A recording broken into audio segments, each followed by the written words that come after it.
Yo!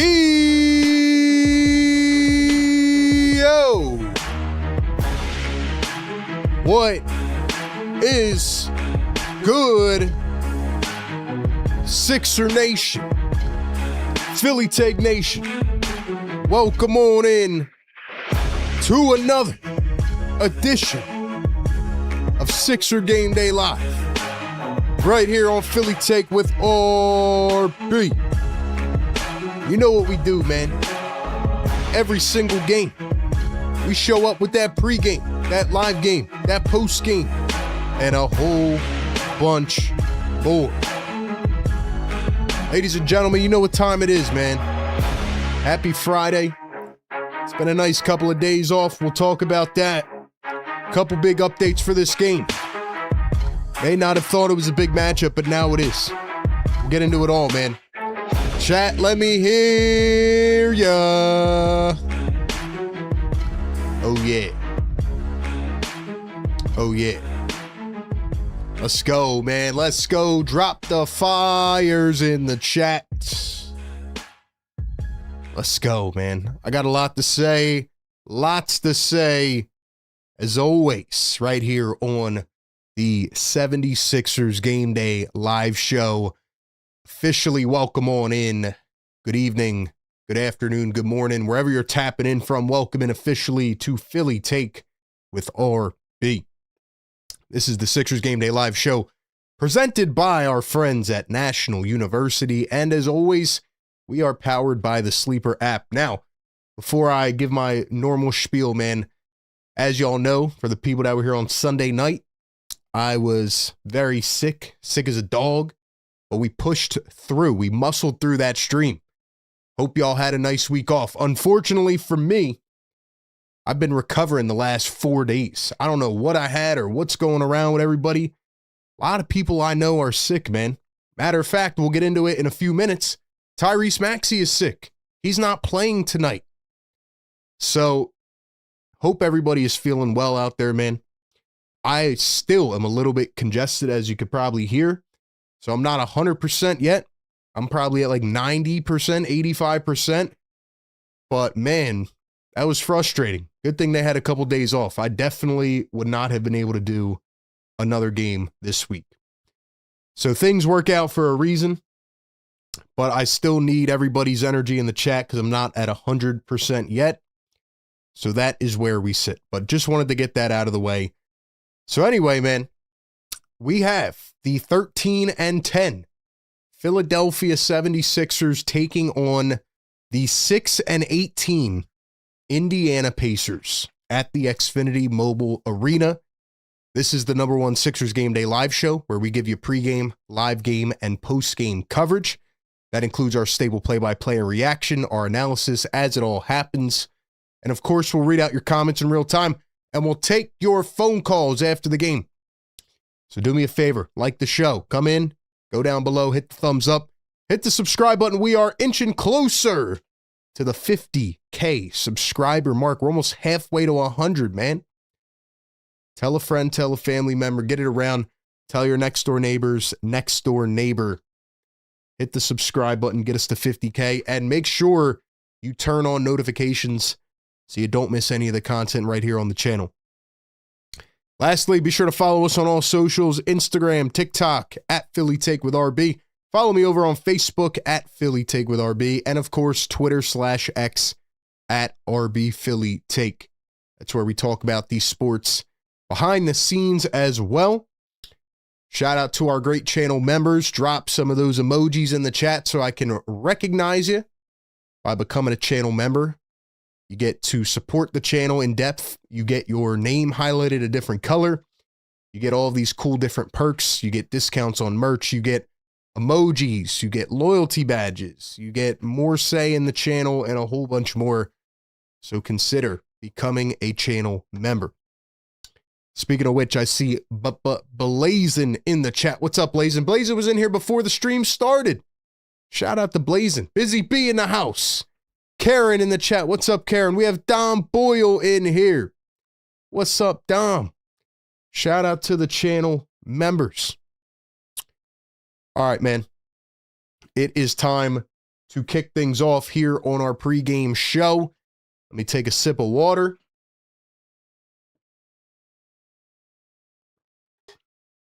Get us to 100 likes so we can hit the horn and wake up the neighbors. All right, man. Not a ton to talk about in this pregame show tonight. The reason for that is, first off, if you are an Indiana Pacers fan, I do feel bad for you. We live streamed the Pacers Thunders finals last year. Had a lot of fun doing that. Game 7, Tyrese Halliburton goes down, ruptures his Achilles. And the Pacers decide not to pay Miles Turner. They let him go. Halliburton's out for the entire year. And the Pacers have turned into an awful team this year. Now, the Pacers have won 4 out of their last 6 games, but let's be for real. They're not going to contend this year.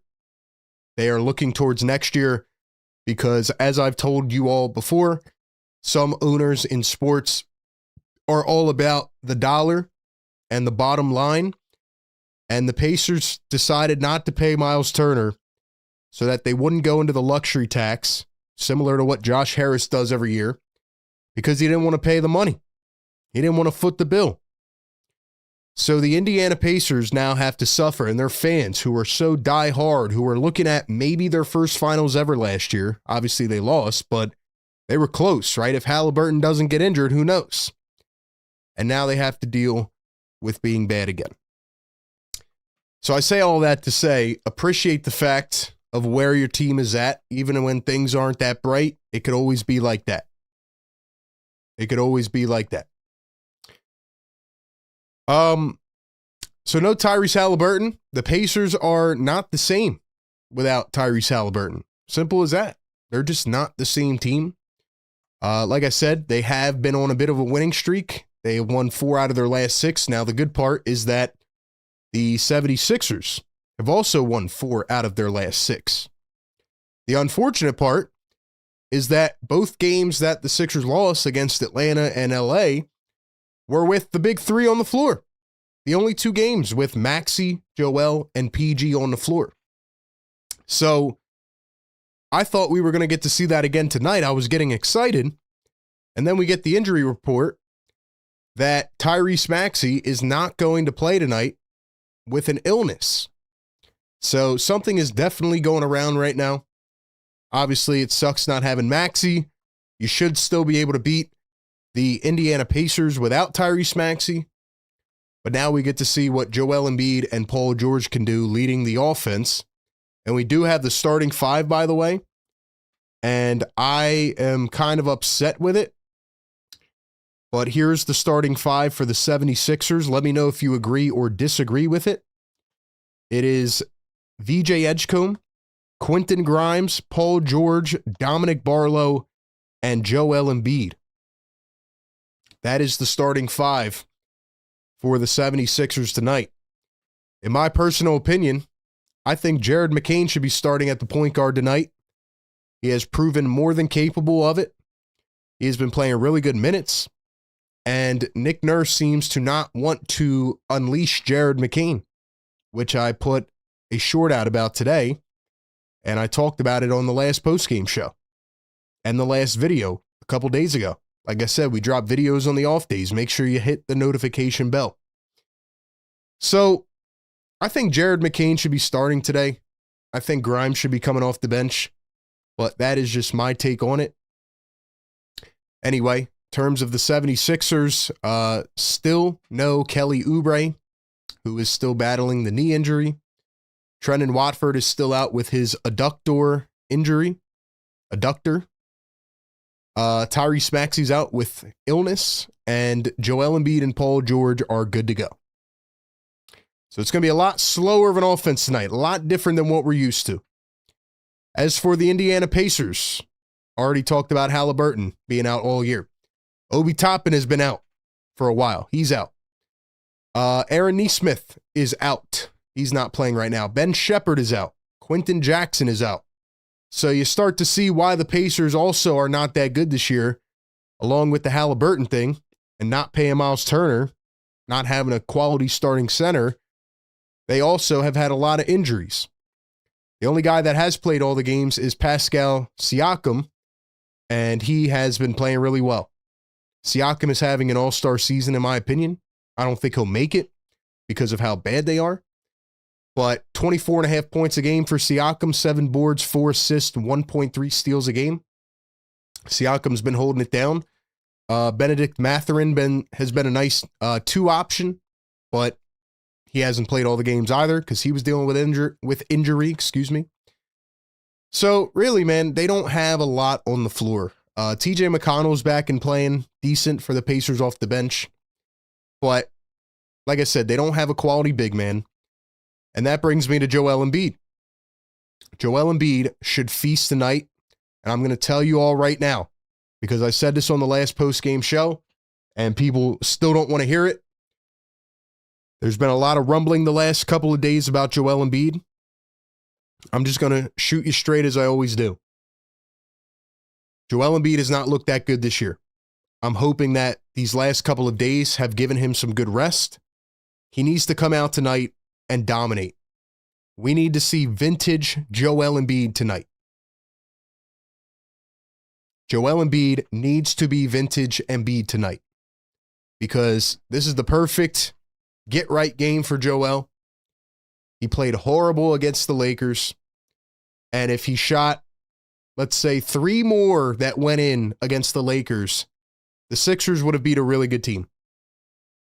So, Joel Embiid has not been playing well. The offense is probably going to run through him a lot tonight, and the Sixers need to get it right. So, this will be a big test for Joel Embiid and Paul George. What else do I want to say about this game? Not much.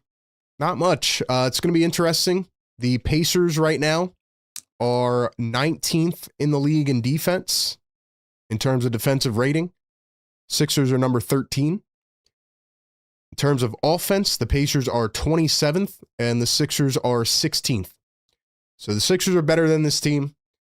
And you don't really realize how much Halliburton does. It doesn't always show up in the box score, but he's just a guy that glues everything together for them. And he's a good overall basketball player. And even thinking about this Pacers team the last couple years, like, they've really just been a team that gets hot at the end of the year. Like, they never really are great, but they're really hurting by not having Halliburton and not having a starting center, really.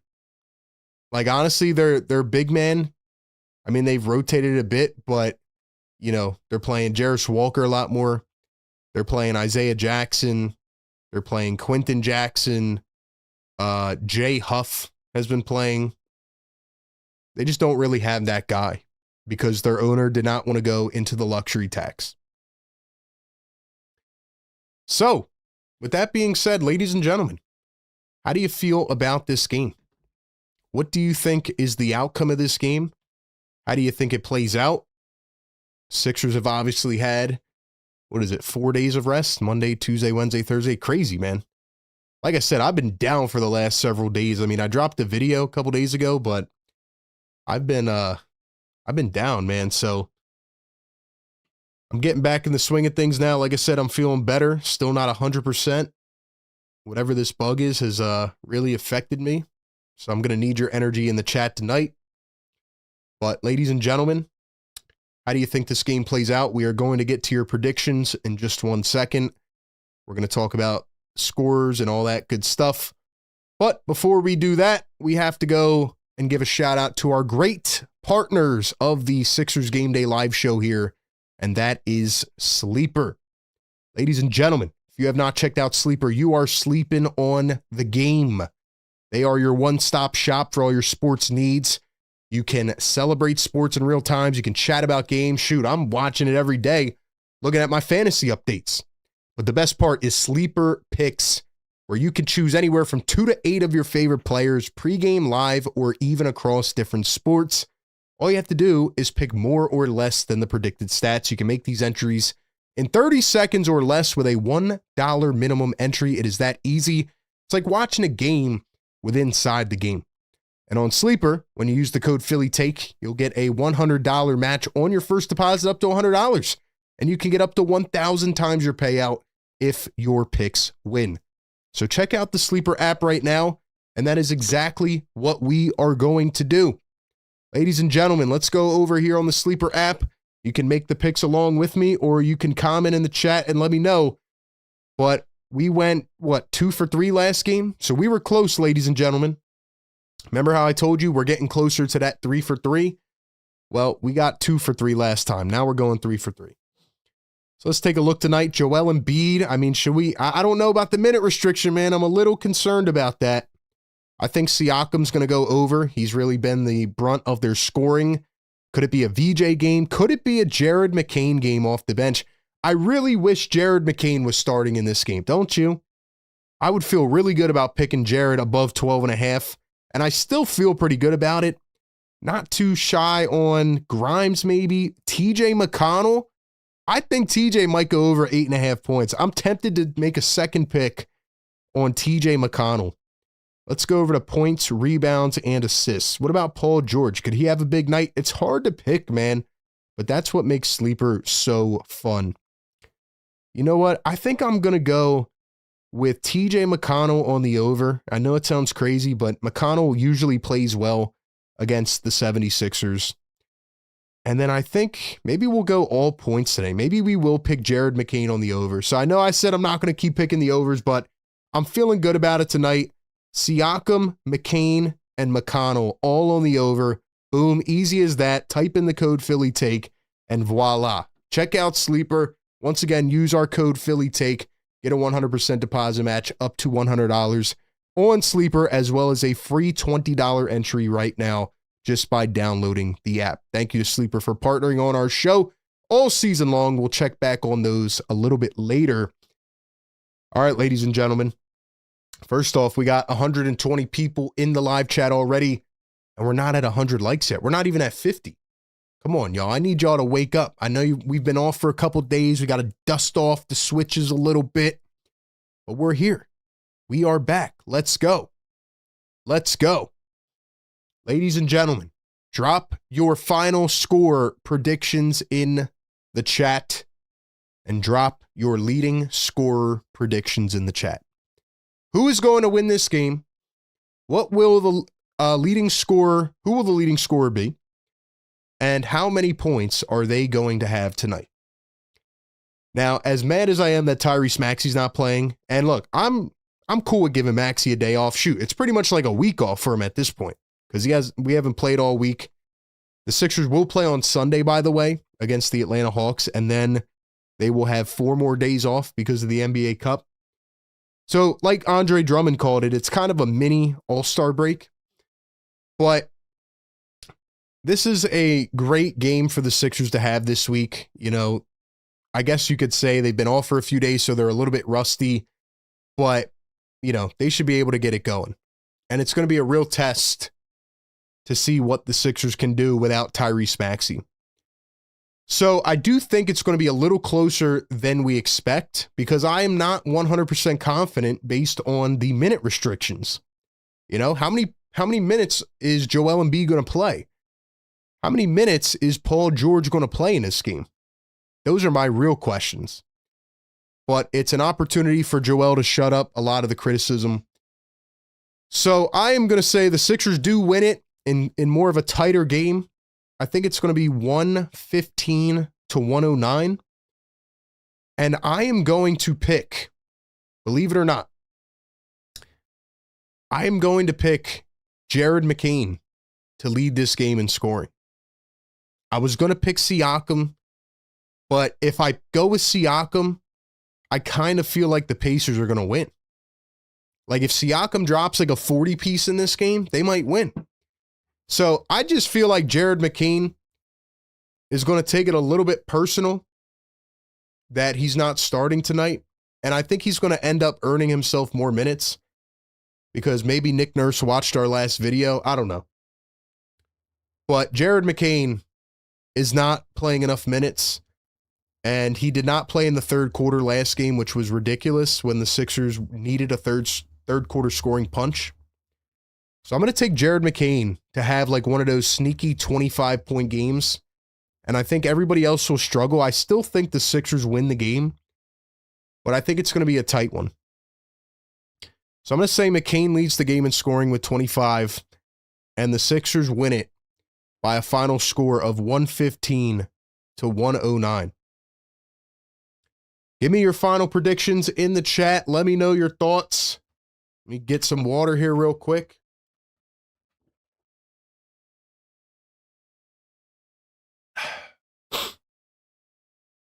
Let's go, chat. I need your thoughts, your input, your comments. Drop those predictions in the chat. Keep the energy going and keep me going. All right, let's see. Let's see. Cool J says YouTube has a feature called Hype Points where you can send 500 points to the show. Do that after liking. There you go. There you go. YouTube is evolving the Hype Points. Like the show and hit the hype. Let's go. 122-105 Sixers. Embiid with 32. Embiid plays 30 minutes and scores at least 20. Cool J says 104-100 Pacers. McConnell leads the game with 19. That's a bold prediction. Philly Meme says 132-126 Sixers. Busy B says, how times have changed. Joel is playing and we are wondering if we're going to win because Maxey is not playing. Isn't that crazy?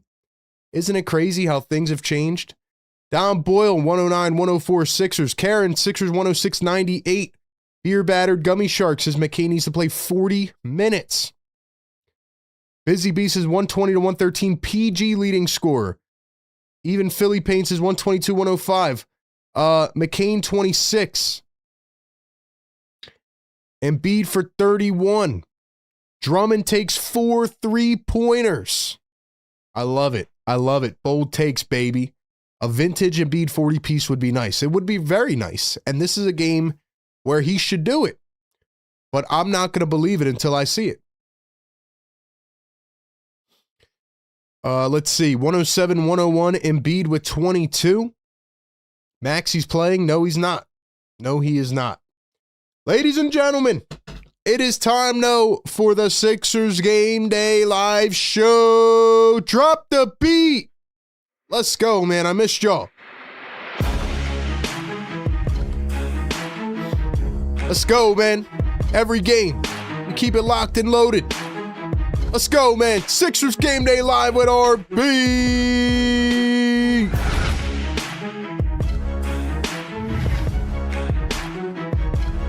Let's go, man. Drop the love in the chat. It's about that time, man. Couple more acts of business real quick, and then I gotta blow my nose. And I might have to take some blow my nose breaks during the stream, because like I said, I'm still dealing with whatever the heck this is. But number one, please do not spoil in the chat. We are still working on a custom scoreboard thing.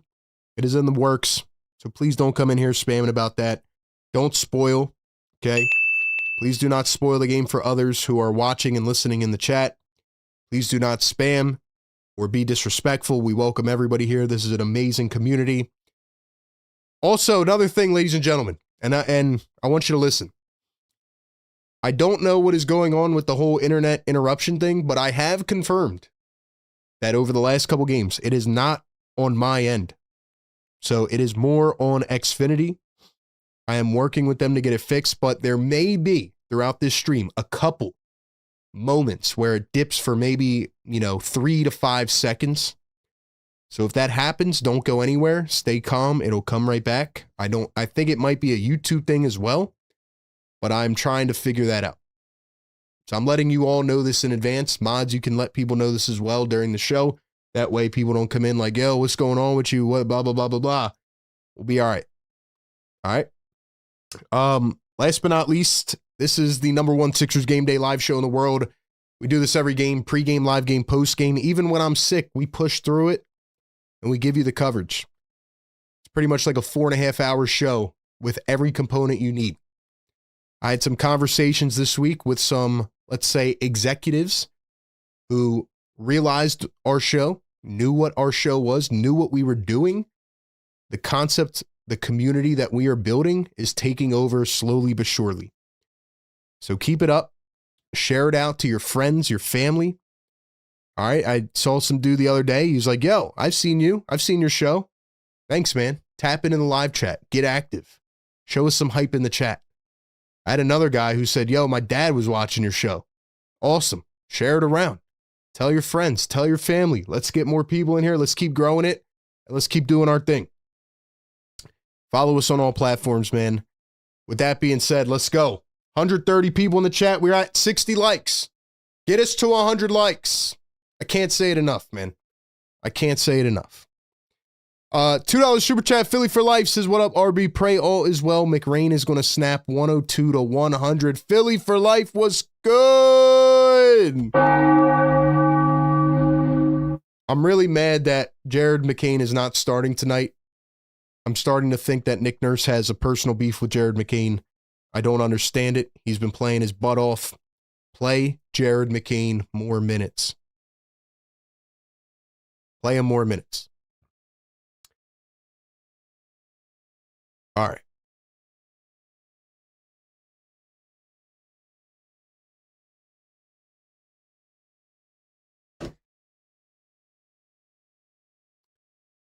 Let's see.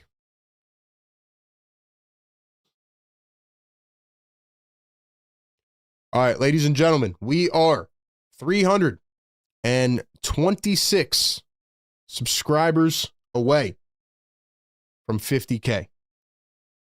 Let's get up to 50K, man. All right. Hold on. Still testing things out here. Still trying. It looks like our internet's dipping a little bit. I'm working to fix it. Where are we at? All right. We'll get back to that. Drop the MVPs in the chat. Don Boyle gifting a Philly Take membership.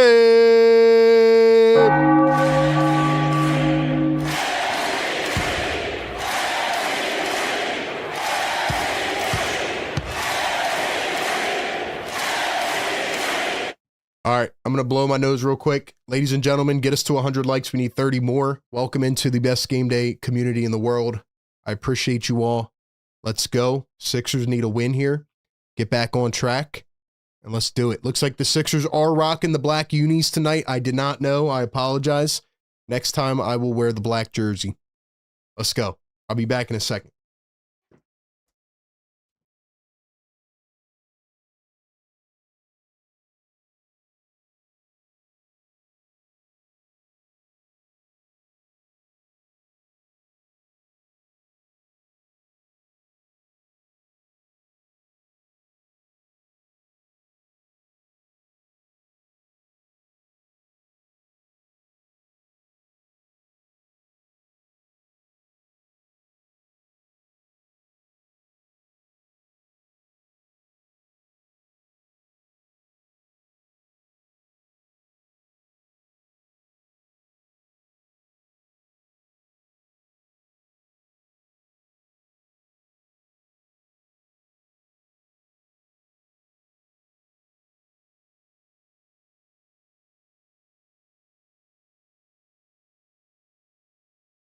All right, man. I like how people leave the stream when I leave for 2 seconds. People have the attention span of a squirrel nowadays. It's hilarious, though. TikTok brain. All right, man. Let's go. Get us to 100 likes, slackers. We should have it by now, man. The more you like and comment in the chat and hit the share button and all that good stuff, the more YouTube thinks that more people are going to want to watch the show. So then they it's like going down a slide at a water park. They're like, all right, we're just going to send this thing through, full send. And then more people at the water park are going to see the stream or the slide and be like, oh, I want to try that. Then they're going to come in. So that's how we do it.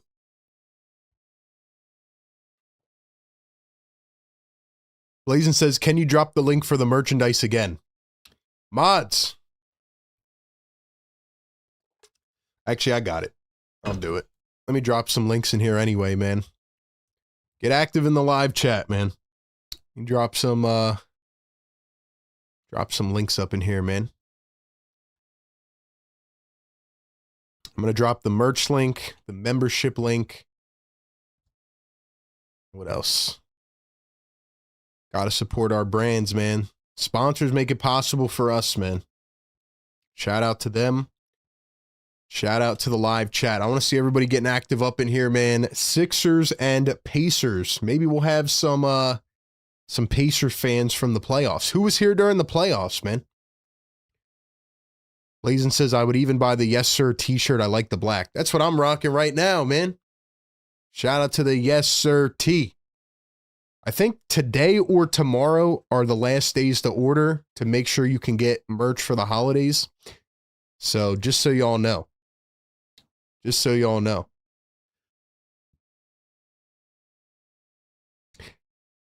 As a Pacers fan, we are going to lose, says FFL. What's up, man? I'm guessing you joined in during the playoffs, but appreciate you stopping through. Yeah, the Pacers are not looking so hot, man, but they, trust me, they could have a shot in this game. I really want to see how Joel and PG look. I want to see how the two of them look because this is the first time they're going to be playing without Tyrese Maxey, you know? So, we'll see. We will see.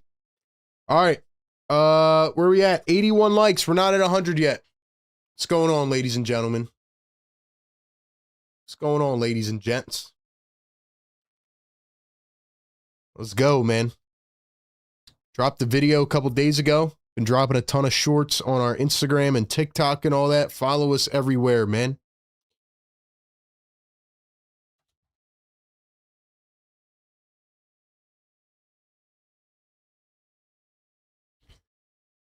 Sixers starting lineup tonight once again.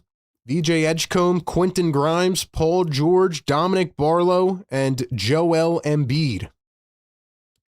Let me get this Pacers starting lineup here as well in 1 second. Pacers starting lineup is Andrew Nembhard, Ethan Thompson, Benedict Mathurin, Pascal Siakam, and Jay Huff. I'll never forget the Jay Huff game against the Sixers. What was that, last year, the year before? Guy dropped like 8 threes in 10 minutes. Crazy. It's like the most random guys like Jay Huff that will just start cooking the Sixers. Ethan Thompson is a two-way player. So he is up with the Pacers, undrafted back in 2021. Finally made it up to the NBA level with all the Pacers injuries. So see how this guy Ethan Thompson looks. He has played 4 games this season. He's only started 1. He's averaging 4.8 points per game.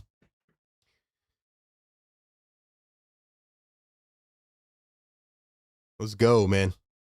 Even more pure says, like the show. Cool J says, spike the likes. Weird not seeing Maxey. It's going to be very weird, man. This is one of those games where Maxey would drop like 62. But he's not here tonight. He's dealing with what everybody's dealing with. Let's go. Pacers are 1-10 on the road. Yes, they are. Now, I said the Pacers have won 4 out of their last 6 games. Those wins have come against the following teams.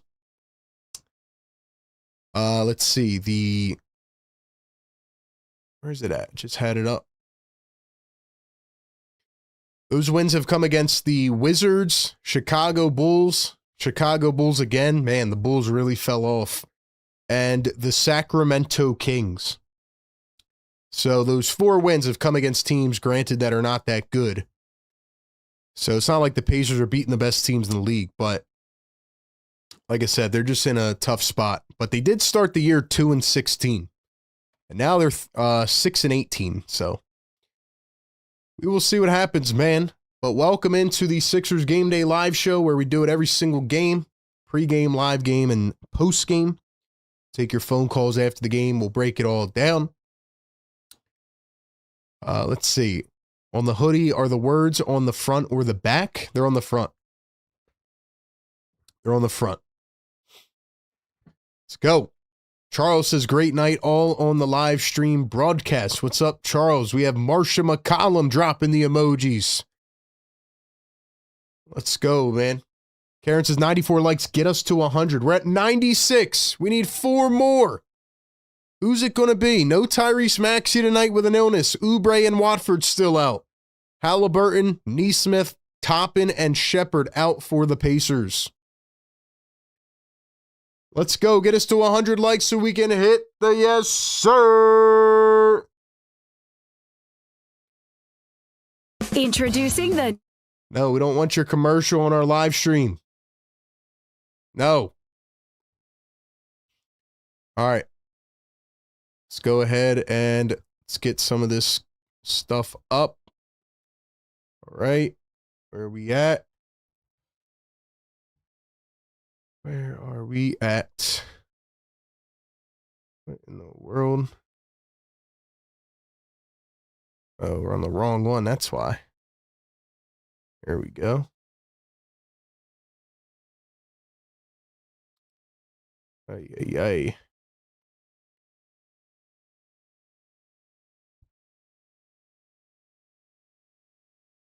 This is why I need a producer, man.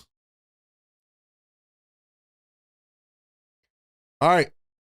So the first shot was missed by the Pacers, and Paul George going to knock it down to begin for Philly. Sixers rocking the black jerseys. Pacers rocking the yellow. Here's a jumper from Siakam. That one is too far. No Tyrese Maxey tonight. Here's Joel down in the block. It was poked away by Nembhard. Got to watch out for him. 3-on-2. Mather into the corner. Here's Thompson for 3. And it's money. Ethan Thompson knocks down the first 3 for the Pacers.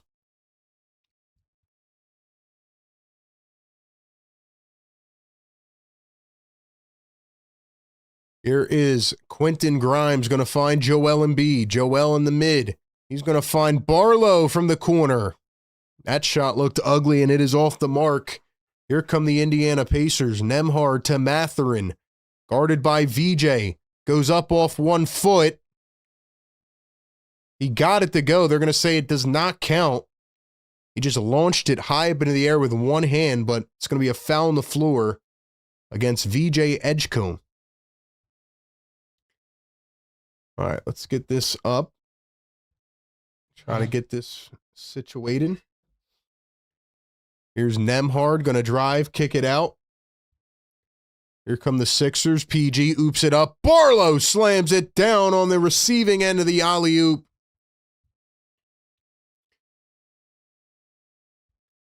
Here is Siakam guarded by Quentin Grimes. Siakam to Huff. Huff going to turn, spin, pull up a 3. It's short. Here come the 76ers. VJ from the wing steps into it. Cha-ching! Sixers with a quick 7. VJ rocking the headband, looking like Jimmy Buckets out here. Here's Nembhard, kicks it over to Siakam, the pump fake, the dribble, the drive. He turns, he spins. Jay Huff, sidestep. Now Siakam, pump fakes through the legs. Siakam pulls it up, and he can't get it to go. Paul George pulls it in, and here come the 76ers. PG one-on-one, isoing Nembhard. He's going to turn and spin to his right. Pull it up baseline. No good for PG. 9:15 to go here in the first. Mathurin to Nembhard. PG all over him. The active hands. Getting a little handsy there. Don't blow the whistle. Here's Nembhard. Going to take the screen. Now find Siakam. Siakam back to Nembhard. Comes around the screen. He dribbles downhill. Drives. Floats it up. And it is knocked out of bounds. Going to stay with Indiana. Let's go, members. Drop those emojis in the chat. And drop the yes, sirs. We got 100 likes. Yes, sir. Yes, sir. Wake 'em up. VJ gonna drive. VJ tried the poster, and he was fouled. VJ almost brought down the building with that. VJ almost did it.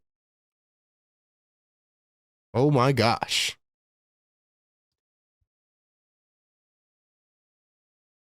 DJ Edgecombe almost just did that. He's been trying it. DJ Edgecombe has been trying.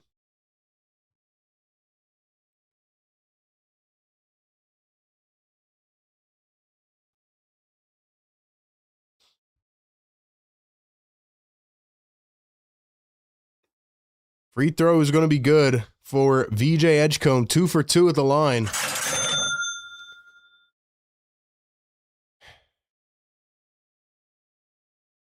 Here's a 3 on the other end. That's going to go for Indiana. Dude, I don't know why my internet is like dipping like this, bro. Getting on my nerves. Here's a J from the Sixers, and that one's going to go from long range. 3 ball from Paul George. He's on fire. He's on fire! Siakam going to turn and spin, drive downhill, lays it up, left it short, rebounded by the Sixers. Here comes VJ Edgecombe. Paul George, and he traveled. He walked.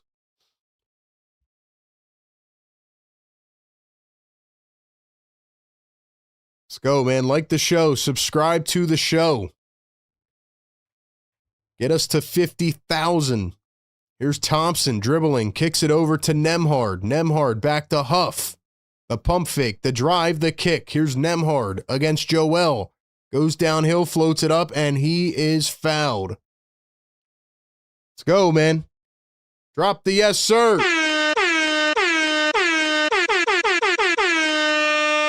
Rick Carlisle is currently number 11 all-time on the win list. He is at 999. So if he wins tonight, that'll be win number 1,000, of course, against the 76ers.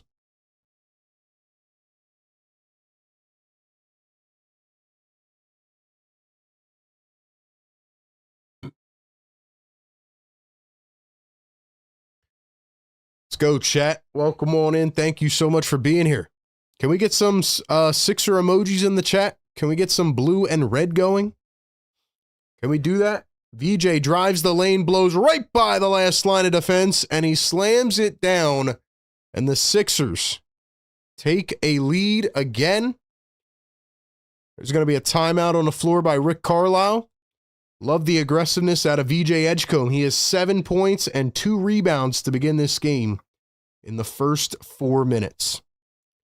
That is how we want to see VJ Edgecombe play the game. Even with Maxey on the floor, let's go! Let's go, man.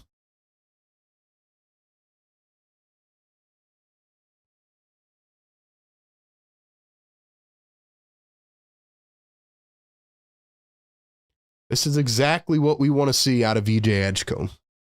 Drop some blue, or actually, you know what? Drop some black and red. I like the chat. Drop some black and red. It is the classic night. We got the black jerseys on. Let's go. Let's get it going, man. Come on. I need everybody to smash that thumbs up. Thank you so much for being here. Let's do it, man. Let's do it. Let's do it.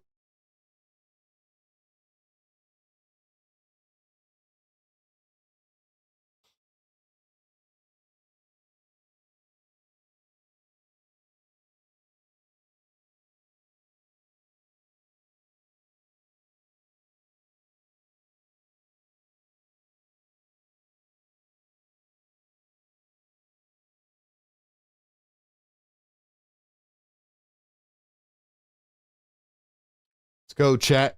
Let's go. Welcome on in. Thank you so much for being here, man. Do this every single game, man. Sixer Nation, how are we feeling? Good start from VJ, man.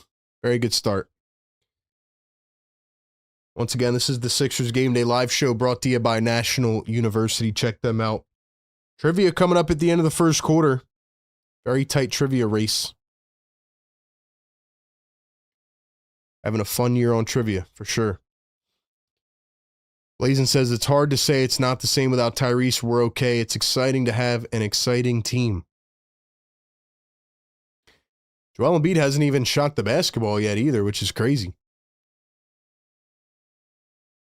Joel hasn't even taken a shot yet. Still running it through the guards, man. Let's go. I think they see what's going on too. I think they see how people are playing, you know? $5 super chat, Dom Boyle, my guy. Let's go. He says VJ's out here turning dudes to ash with those burners. Let's go. Drop the fires for VJ Edgecombe. Nemhard almost had it plucked by VJ. Doing a great job on both ends so far. Nemhard blows by VJ, kicks to Siakam. Siakam against Barlow in the post. He kicks it back. Mathurin against Paul George. The step back three, it's short. Great defense by Philly. Here comes VJ Edgecombe working against Mathurin. VJ with the right hand finds Joel. Joel pulls up the mid-range and hits. First one of the game out of Joel Embiid. Nemhard looking, scanning, finds Siakam. Siakam to Huff. Huff down low, goes up, and it was blocked. Here come the 76ers. Grimes, Embiid, PG, Barlow, Grimes, Embiid, the ball movement. VJ from the corner, got it! Wow, what a play by the 76ers. I think it was about 5 passes around the perimeter. And it ends in a VJ Edgecombe three. He's now up to 10 points in the first quarter. Siakam kicks out to Thompson. Thompson downhill, blows right by Paul George, who essentially gave up on the play. And an easy bucket for Indiana. 6:10 to play here in the first. Here's VJ Edgecombe. Going to find Joel Embiid. Embiid turns and spins. He has Jay Huff. Embiid, one-on-one. He steps back from the elbow. Can't get it to go that time. Guys, can we get the 200 likes, man? Drop the like on the show. Siakam downhill. Puts it up from the baseline. It's money. 4-point game here in Philly. Excuse me, 5-point game. Here's Paul George working against Mathurin. PG coming around a screen. PG off balance, chucks a three. Did he get it in motion? I don't think so. I think it's going to be on the floor. Blazing gift and a Philly Take membership. Let's go! Drop the MVPs. Let's go. McCain first time in, misses the layup. At least Jared McCain is seeing the floor already. There's a three ball from Indiana. That one is off the mark. They just made a couple substitutions as well. VJ in transition, a three. Can't get it to go. See, this is what I want to see from VJ, man. Even when everybody else is on the floor. He should be playing like this.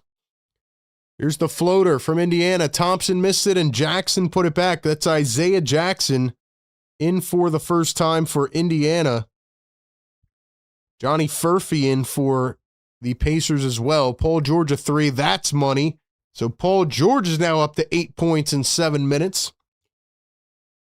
Johnny Furphy, the former first-round pick out of Kansas, he's going to try the reverse layup.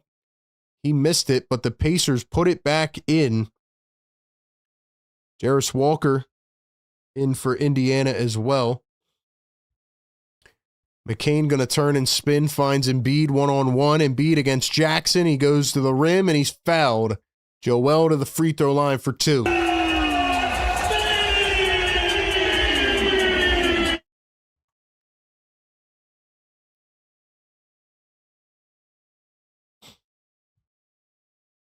So in for the Pacers, Johnny Furphy, Jarris Walker, Isaiah Jackson, Benedict Mathurin, and Andrew Nemhard. So Isaiah Jackson did not start this game. Neither did Walker, and neither did Johnny Furphy, which I'm a little surprised about. Furphy was actually a second-round pick, early second, my bad. Jarris Walker was a former first-round pick. Wasn't really playing a lot. Started to play a bit last year. But, you know, he's been the guy this year. It's been okay. We have 300 people in the live chat. Do me a favor, like the show and share it around. Hit the hype points so we can get this through the algorithm. Free throws are good at the line. So Joel Embiid now up to 4 points here in the first. Here's Nembhard looking, scanning, finds Mathurin. Mathurin coming around a screen, and he is fouled by Jared McCain.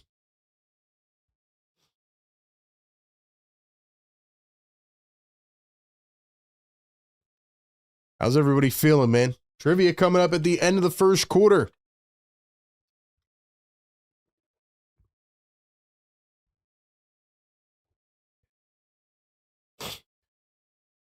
Here is Andrew Nembhard crossing, goes downhill, kicks it out. Furphy for three. That one is short. Rebounded by McCain.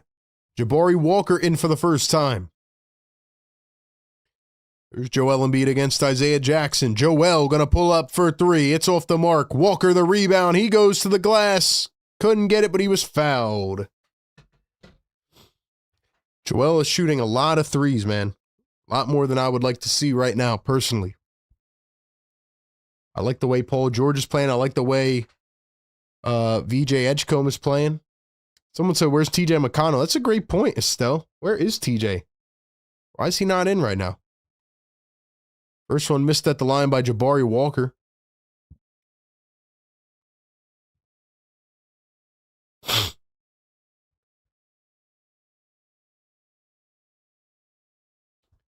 go, man. Let's go. 310 people in the chat. Get us to 200 likes. Come on!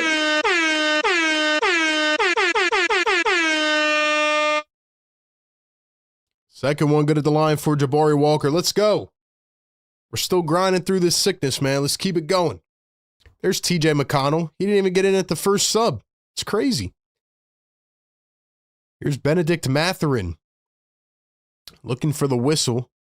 Nice cut by McConnell, and he lays it up and in.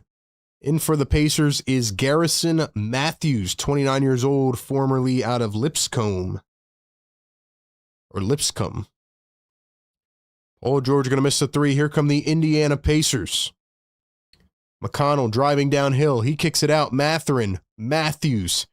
Here's Jarris Walker off the dribble. The left hand, the drive off the window. Left it short. And beat up the floor to McCain. They're pushing the pace. McCain for three. Can't get it to fall. 5-point game. You know I love me some TJ McConnell, man. There he goes flying down the rim. He turns. He kicks it back. He had a crazy NBA Finals performance against OKC. Essentially carried the team in that Game 7 when Halliburton went out. Had a couple big fourth quarters in that series. Played his butt off, man. So happy for TJ McConnell. He is the epitome of every guy in the world who may be too small, or may not have enough tangibles, but has the heart of a lion. TJ McConnell is an absolute dog, man. I will always support him. I've always said that he has been good and that the Sixers should have never got rid of him. Congrats to TJ McConnell for what he has accomplished. He's continued to make some good money off the bench over there in Indiana.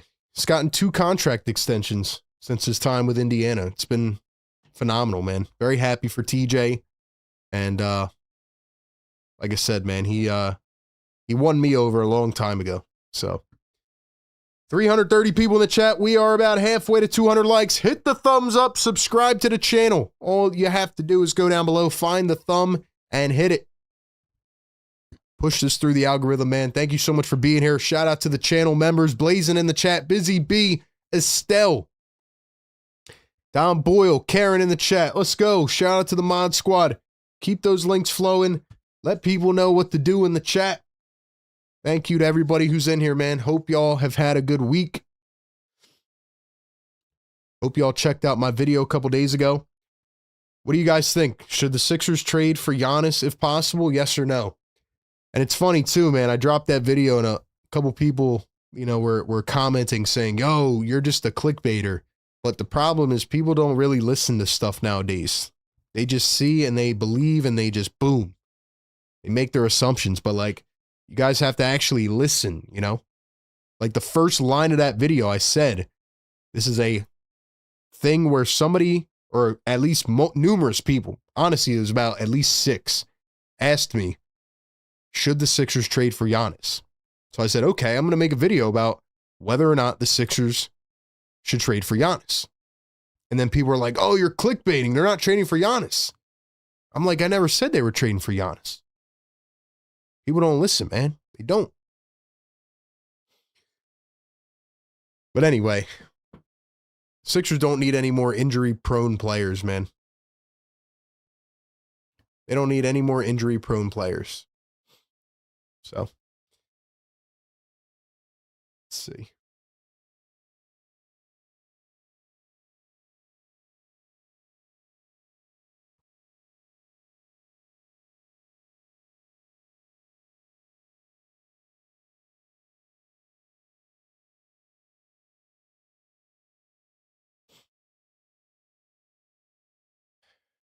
Three ball from Indiana, and that one goes from Garrison Matthews. BJ Edgecombe going to find Jared McCain, 2-point game. Here's Jabari Walker up top to Justin Edwards, who's in for the first time, along with Andre Drummond. VJ drives, floats it up and in. VJ Edgecombe continues his impressive start to this game. TJ McConnell coming around a screen, pulls it up, left it short. Drummond took it off the rim too early. It's going to be a interference or a goaltend. Let's go. 380 people in the chat. Get us to the 200. Let's go, chat. Karen says, people don't listen, man. You're so right, RB. It's really wild. And I would inform you all just as educated people to make sure you back up what you're reading or listening to. I've never clickbaited. I never will. McCain for three, and that one goes. Jared McCain off the bench. I will only say things that I believe, and if I do quote something, it's from somebody else. I will tell you who it's from. Is McConnell going to knock another one down? Looks like my McConnell pick is looking good so far over on Sleeper. Told you, TJ was going to cook, man. That's what he does. You give TJ opportunity, he's going to cook. Jabari Walker going to get whistled, so it's going to be an illegal screen going the other way.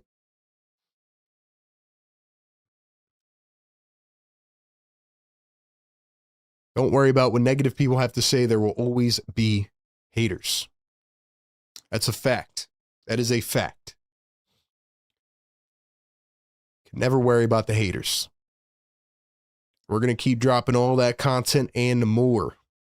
Sixers shooting 55% from the field in this first quarter. Here's McConnell from the baseline again. Left it short. Drummond the rebound. Rocking the pink sneaks tonight.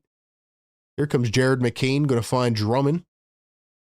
Dribble handoff. VJ going to dribble, drive, lay it up, and in. VJ Edgecombe has 14 points here in the first quarter. Let's go, man. McConnell going to find Siakam. Siakam turns, puts it up, got it, kissed it right off the window. 1 minute to play here in the first. How about VJ Edgecombe, man? Looking like his old self. EJ coming around a screen from Drummond, kicks it over to Edwards, steps into a three, left it a bit short.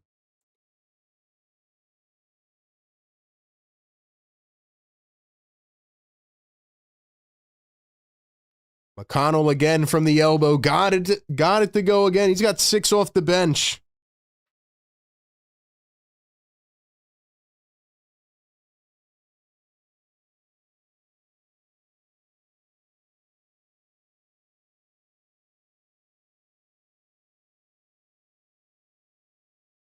McCain the alley-oop, the tap from Walker, and he was fouled under the rim with 7 on the shot clock.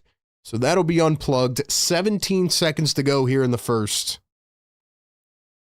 How about VJ Edgecombe in the first quarter, man? Very impressive. Very impressive. 2 rebounds, an assist, and a steal as well.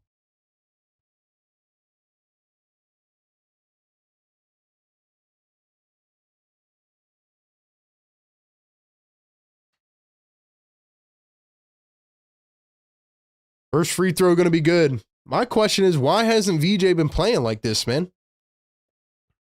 Ties career high for any quarter. He's got 14 in the first quarter. Can we drop some VJ emojis? Yo, all my channel members, I want to see y'all dropping the emojis, man.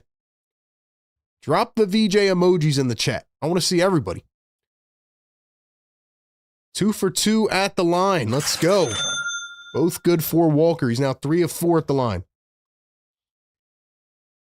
Sixers trivia coming up at the end of the first here. TJ McConnell going to find Jackson. Here's Siakam, a 3. Missed it by everything. Drummond the full court heave. And it is way over the basket. So that is going to take us to the end of the first quarter, where it is 34-31 Philadelphia 76ers. That means it is officially time for our Sixers Scholars Trivia question presented by our great partners over at National University. Check out NU and all of their flexible online curriculums and degrees. All right, y'all know how it works, man. Going to put the question in the chat. First person to get it right is going to hear this sound. Whoever gets the most points right at the end of the season wins a prize. No guessing more than once. If you do that, you'll be banished from trivia. And also, I'm starting to consider not even putting the question in the chat, because I feel like people are like copying it and trying to look it up, even though some of these you can't, because I've looked them up and made them myself. But, you know, it's kind of tough because some people are at different points. So that's where it gets a little tricky. But let me know what you think. Should we keep putting the question in the chat? I don't know. But anyway, we're going to put it in the chat tonight so everybody will see it at the same time. So our Sixers Scholars Trivia question is, how many 30-plus point games does Allen Iverson have in the playoffs in his career against the Indiana Pacers? Remember, only your first guess. Don't look it up. Give us a guess. How many 30-plus point games does AI have in the playoffs against the Pacers in his career? Drop the music real quick. Come on, RB.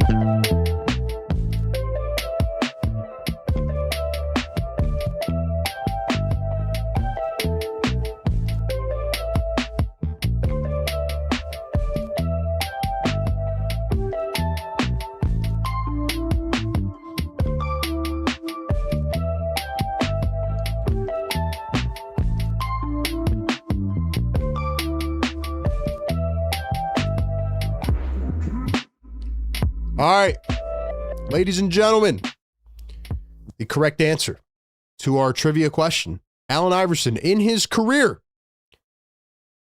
has played 3 series in the playoffs against the Indiana Pacers, and he has a total of, drum roll please, 6 games of 30-plus points in the playoffs against the Indiana Pacers. The correct answer, first one on my screen, goes to Banj. Banj was first with the correct answer. Estelle was very close behind, just by a half a second. And we had a couple more later on. But congratulations, Banj. Paul George misses a 3. Walker puts it up, and he's fouled again.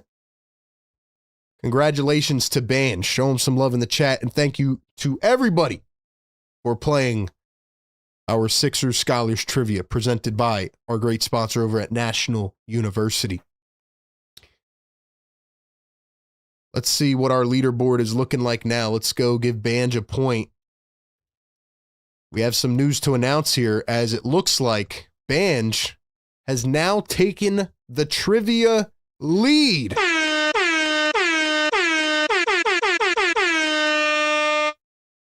Our boy Cable had the lead for a while with 3, and he has now been leaped by Banj as Jabari Walker goes 2 of 2 at the line. Banj now up to 4 trivia wins on the season. He is now in first place. Bunch of 3s, though. A lot of people right on his tail. Here's TJ McConnell, guarded by Quentin Grimes. McConnell, who started cooking at the end of that first quarter. Thompson back to McConnell, wide open for 3. Cha-ching! Had to play the cha-ching for McConnell because, like I said, the sky always goes off against Philly. Always goes off against Philly, man. Here's Andre Drummond cutting to the rim. Drummond against McConnell. Kicks out to Walker. Walker barrels into McConnell. Lays it in. But they're going to call an offensive foul on Jabari Walker, so it will not count. John says, the music hits hard, bro. Here they come. VJ is balling. Never forget the James Harden free agency coverage. Never forget it, man. Never forget it. Or the James Harden live stream when he got traded at 2 a.m. Banj, congratulations, man. You better not miss any trivia questions now, because now you're in the lead. You don't want to lose it. There's Jay Huff for 3, and that one goes, and the Pacers have the lead. Are you kidding me? The Sixers have coughed up the lead to the Pacers. Don't tell me they're doing it again. Don't tell me they're doing it again. Here's Jabari Walker. Another foul at the rim. So it's a 1-point lead for Indiana. Jabari Walker having a nice game so far off the bench. Let's go, man. 370 people in the chat. Get us to 200 likes right now. Hit that thumbs up button. Subscribe to the channel. Let's go.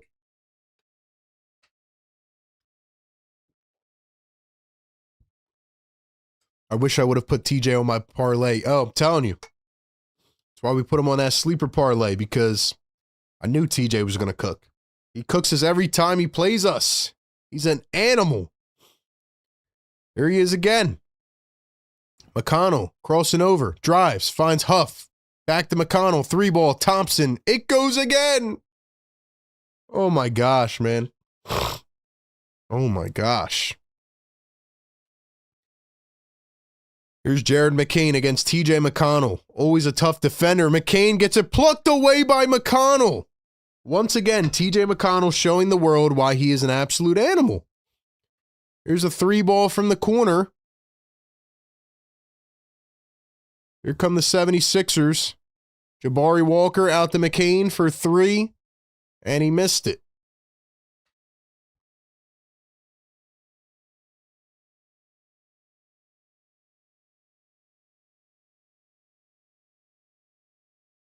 Siakam off 1 foot. He missed it. Too much on it.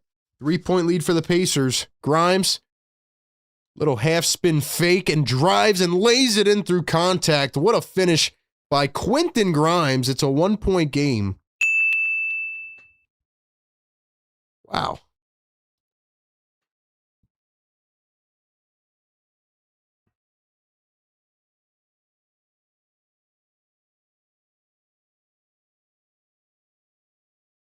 I'm just so impressed with TJ McConnell, man. Guy is unbelievable. He's amazing. $2 super chat. Philly for life says cardiac game incoming. RB, mark my words. Drop the cardiac in the chat, man. It's how it goes every single game. Don't get content with any lead, man. That's how it goes. And don't get content with your academic career and your life. You know, always look to level up. And the way that you can do that is with our great sponsor over at National University. They sponsored our trivia question, and they are the place to go if maybe you're working a job and, I don't know, taking care of a family, whatever, and you're like, look, I want to level up. I want to make more money. I want to take that next step in my career. Because with NU, you don't even have to go to school and transportate there and go in person. They offer online classes, 4 and 8 weeks. You know how quick that is? 4 and 8 week online courses that help you balance not only your work life, but your school life, your job, all of it. NU is an accredited nonprofit university that helps you live your life and achieve your goals.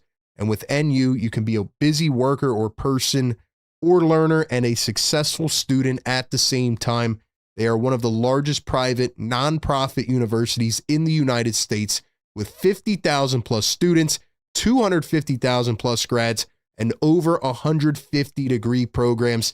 They have a 50-year history of innovative learning and support models for working and non-traditional students. They offer you the academic resources and everything else you need, like career guidance, virtual mental health counseling, support, and everything else. So go check them out. If you're interested in checking out their curriculums and program offerings, click the link down in the description and see how they can help you today. Shout out to National University, where you can juggle school with everything else life has to offer. So go check out NU, man. Thank you to them for partnering with the show. Sixers need to go to NU right now because they are getting schooled. Why can't the Sixers just be competent? Why can't the Sixers just be competent? We know it's coming down to the fourth quarter, man. We know it's coming down to the fourth quarter, man. We already know that. I don't have to tell you anymore. And TJ McConnell, once again, I mean, how many times do I have to be right about this? Here's Siakam, pulls it up mid-range, it's short.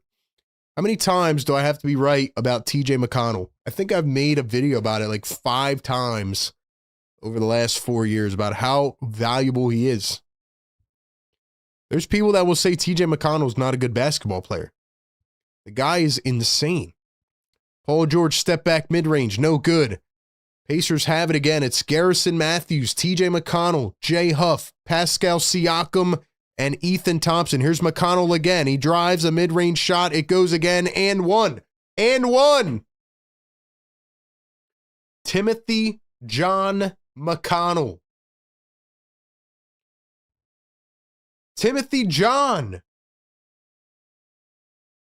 And I know people don't want to have this conversation right now. And I'm going to say it because that's what I do. But there's something really wrong with Joel Embiid. And I don't even think it's like, oh, we need to pinpoint it right here. Joel Embiid is not the same player. This is a game in the past where Joel Embiid would drop 50 points. Do you agree or disagree? Because I remember MVP Embiid. He would have 30 plus in the first half. I'm just being honest, man.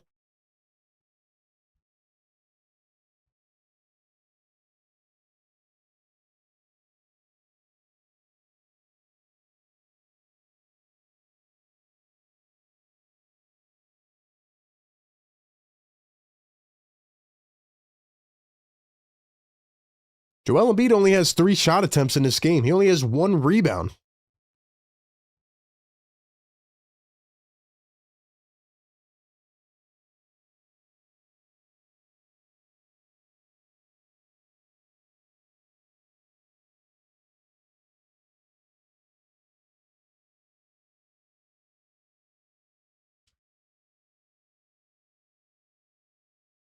So I think the Sixers challenge it, and I think it's going to be unsuccessful if I'm seeing this correctly here. They called the foul on Paul George on, like, it wasn't even against McConnell. It was Paul George away from the ball who elbowed Jay Huff.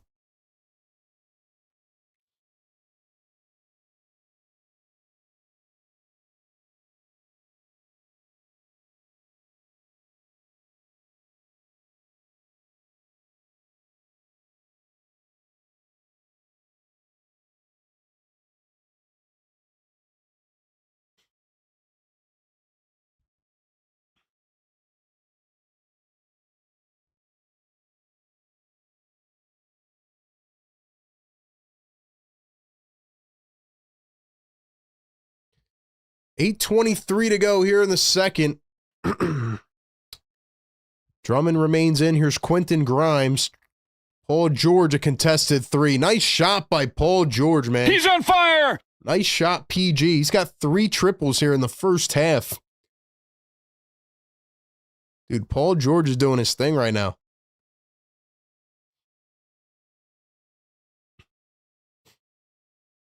TJ McConnell going to cross over, drive, kick it out. Jay Huff for 3. That one is off.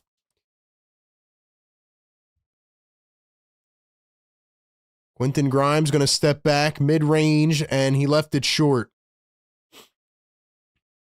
McConnell got it poked away. Nice play by Jared McCain, who takes it the length of the court. McCain gave him a little bump, took it away, and went right into the rack. McCain, like I said, he's playing with a little chip on his shoulder, man. Here's Nembhard, kicks it up to Huff. Huff steps into a three. It's short.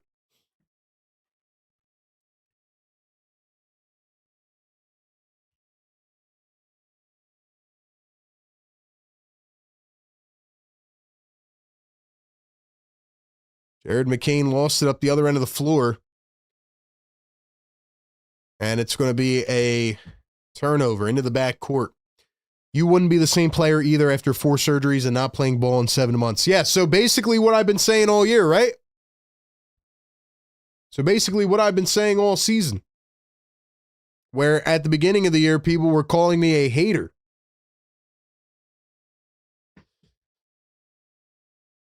Basically, people were calling me a hater at the beginning of the season.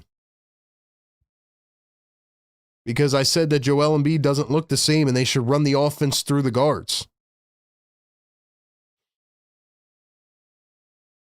Andrew Nembhard going to drive downhill. He turns, he spins, he finds Thompson. Now Nembhard. Nembhard in the paint. Pushes off Embiid, steps back and can't get it to go.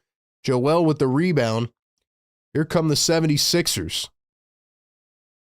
Joel going to pull it up from the elbow. Nice shot from Embiid.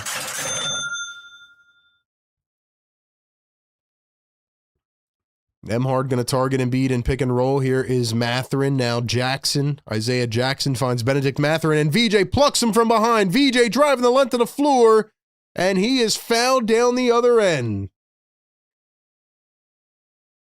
VJ Edgecombe, nice steal and a nice lay on the other end.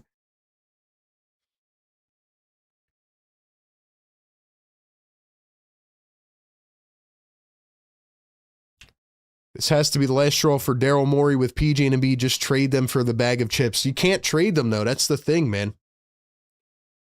The unfortunate part is that the Embiid extension doesn't even kick in till after this season. Right now, it's not looking that good, man, for that contract. You know what's weird, ladies and gentlemen? And first off, shout out to everybody in here. 420 people in the chat. Like the show. Get us to 200. We're 25 away, and we are 320 subs away from 50K. Second free throw is missed. You know what's crazy, man? Hold on, I'll get back to that thought in a second.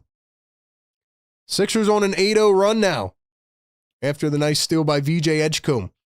Nembhard coming around a high screen. He drives into the paint. Kicks out to the corner. 3-ball from Walker. That goes. Back to a 1-point game.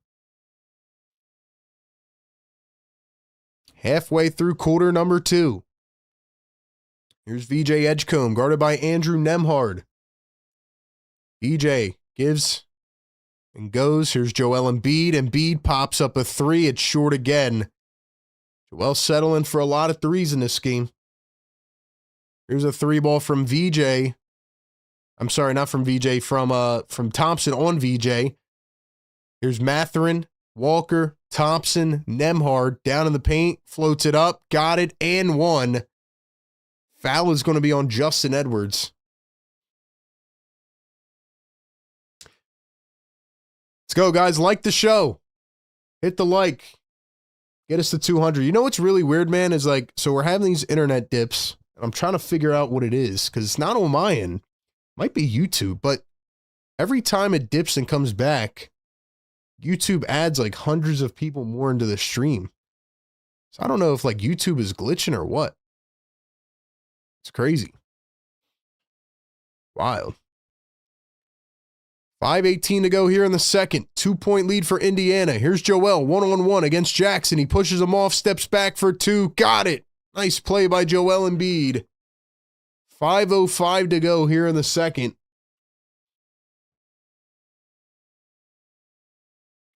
Jackson going to dump it off to Mathurin. Mathurin goes into the paint, floats it up short.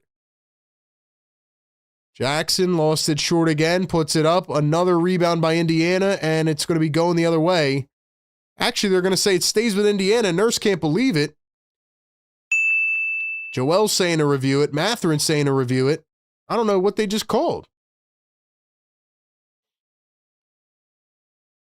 Looks like it went out on Indiana, in my opinion.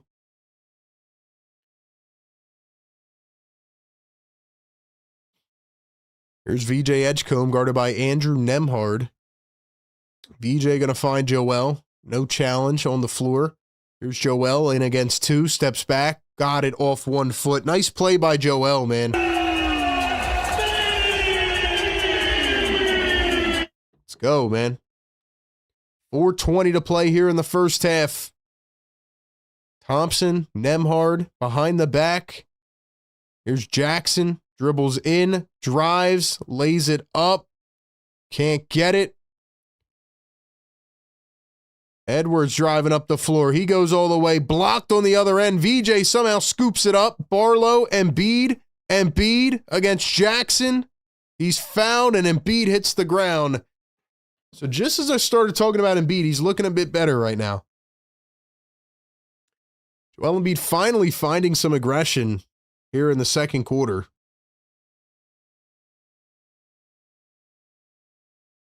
That's what I've been waiting to see, man.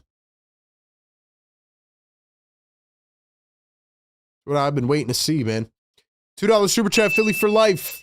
He says, what's up with Ed? Had that one game and then nothing, RB. He had a couple good games and then, I don't know. It's what he is right now. You know, he's an on and off type of player. He's an on and off type of player. What needs to get minutes, you know?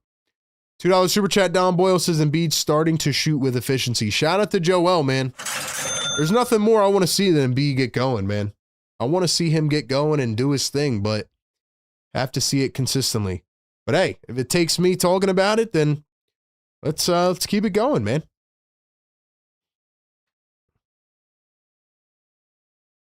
Let's keep it going.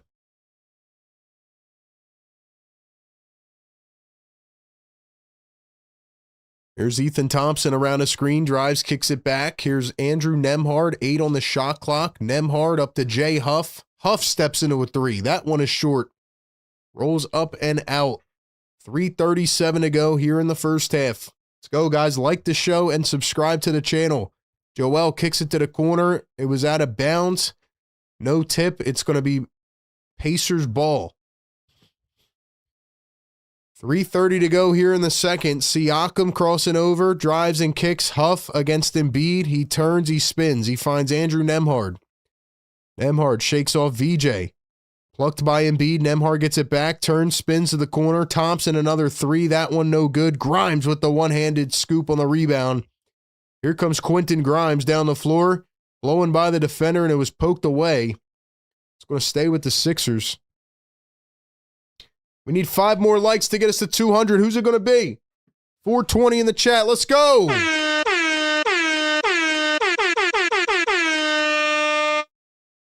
Let's go.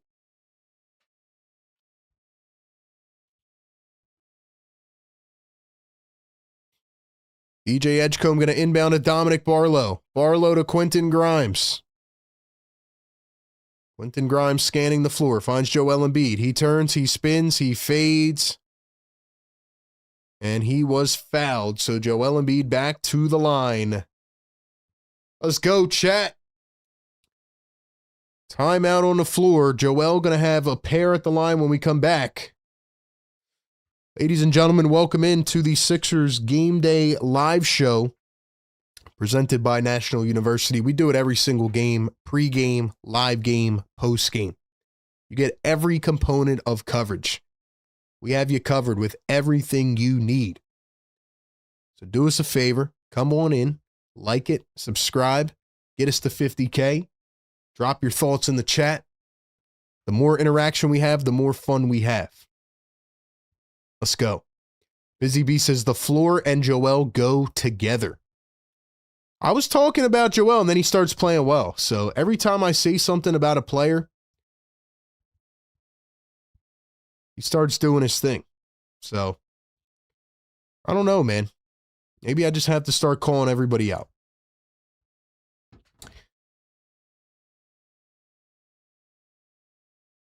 All right, man. I want to know who's in the chat. Man. Let's play a fun game real quick that we like called Drop the Spot. Go ahead, mark the territory, man. Drop your spot. Let us know where you're tapping in from in the chat tonight. Drop your states, your cities, your towns, your countries. Let us know where you are chiming in from tonight.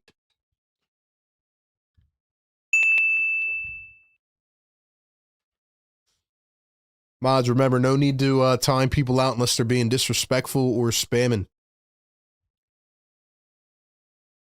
$2 Super Chat, Philly for Life says, almost looks like the old Embiid RB. Still early, though.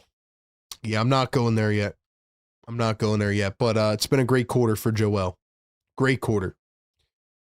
We got Bucks County, PA in the chat. Newcastle, Delaware, Upper Darby, PA. Philly in the building. Northeast Philly, PA.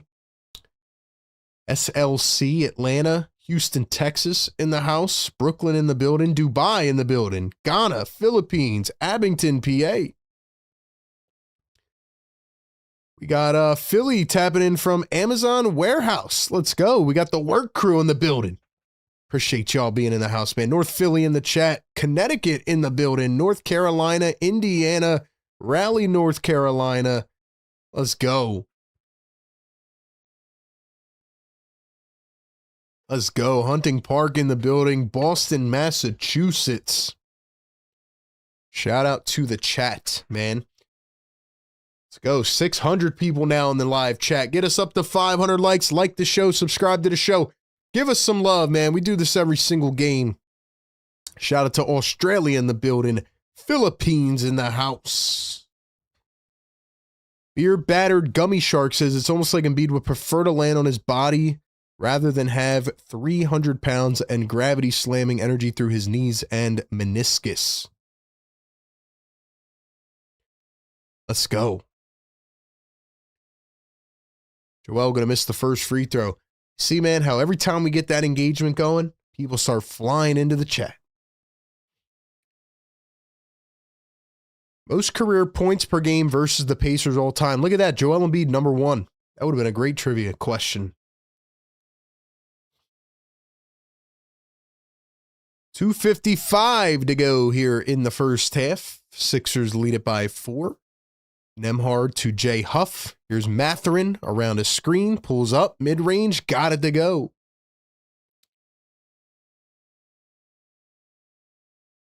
Can we at least get to 300 likes before the first half ends? 2:30 to play here in the first half. VJ Edgecombe working against Andrew Nembhard. Here's Edwards around a screen. He drives, he spins, he kicks. Embiid steps back for 3. Left it a bit short. Nembhard against VJ. Here's Benedict Mathurin against Quentin Grimes around a screen. Mathurin missed the J from the mid-range. 3 ball from VJ. It's good. 3J. He's on fire. How about 3J with an unbelievable first half? He's been amazing. 9-2 run. We have a foul on Philly off the ball. It's going to be on Barlow. VJ Edgecombe, 18 points right now. On 6 of 7 from the field. I don't know why he hasn't been shooting the ball a lot here in the second. I know he was out for a bit, but he should be shooting the ball more. He's got 3 triples in the first half. Here's a 3 ball from Huff, and that one goes. I don't know how they're letting this guy, Jay Huff, shoot the way he is right now.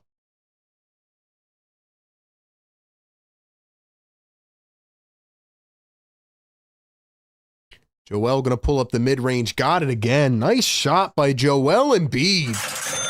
Embiid up to 14 on the night. Just over a minute to play here in the first half. It's Nembhard going downhill against Embiid. Reverse with the left. No can do. Grimes the board. VJ for 3. Left it a tad short. Grimes the rebound. Threw it off the rim. He tried to find Barlow, and now Grimes steals it back. Barlow. Grimes for 3. Short again. History repeated itself there, and it's a 4-point ball game with 40 seconds to go here in the first half. Who is Jay Huff? If you don't remember Jay Huff, he's a random guy who cooked the Sixers, I think it was last year, for the Memphis Grizzlies. He's now in Indiana, and Andrew Nembhard going to knock down a 2 there. So once again, ladies and gentlemen, drop the cardiac in the chat. Joel against Jay Huff. He's fouled. Joel to the line. Look, man, 400 people in the chat. All I'm asking is that we get this to 300 likes so we can push it again through the algorithm. So hit the thumbs up, subscribe to the channel. Let's go. Let's go. Don Boyle in the chat says, Grimes pissing me off. Shout out to the members. Shout out to the mods. Thank you for being here. Joel going to knock down the free throw. Make sure you support us on all social platforms. I'm going to keep dropping these links here in the chat. Mods, you know what to do.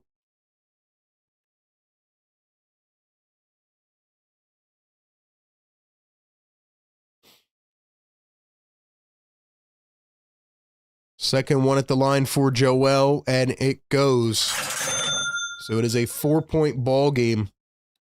Joel, now 6 of 8 at the free throw line.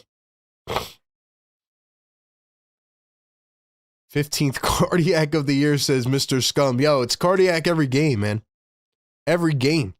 Siakam against Barlow through the legs. Pull up Jay, rolled around and fell in. You already know this is going down to the final minute of the game. Joel, step back 3 over Jay Huff. What a shot by Joel Embiid!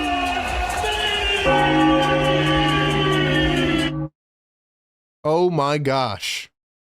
Oh my, yo, that just gave me vintage Embiid vibes, man. That just gave me vintage Embiid vibes. I'm not even going to lie to y'all, man. I can't believe I'm saying that right now. Wow.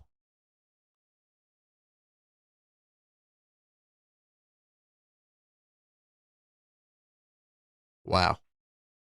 I don't know how to feel about this team. I don't know how to feel about Joel Embiid. I don't know how to feel about anybody. But what I do know is that Joel Embiid just posted his best first half of the season.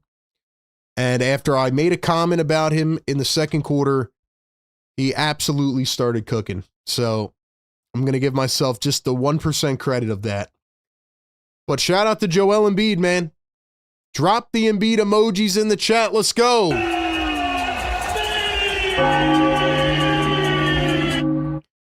Ladies and gentlemen, it is officially halftime here on the Sixers Game Day Live Show presented by National University. We're going to talk about this game.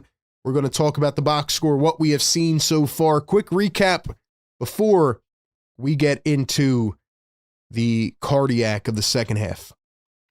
Here's what I need from everybody in the chat. You know what time it is. Drop one word in the chat to describe this game so far. How do you feel about this game? If you could sum it up in one word only,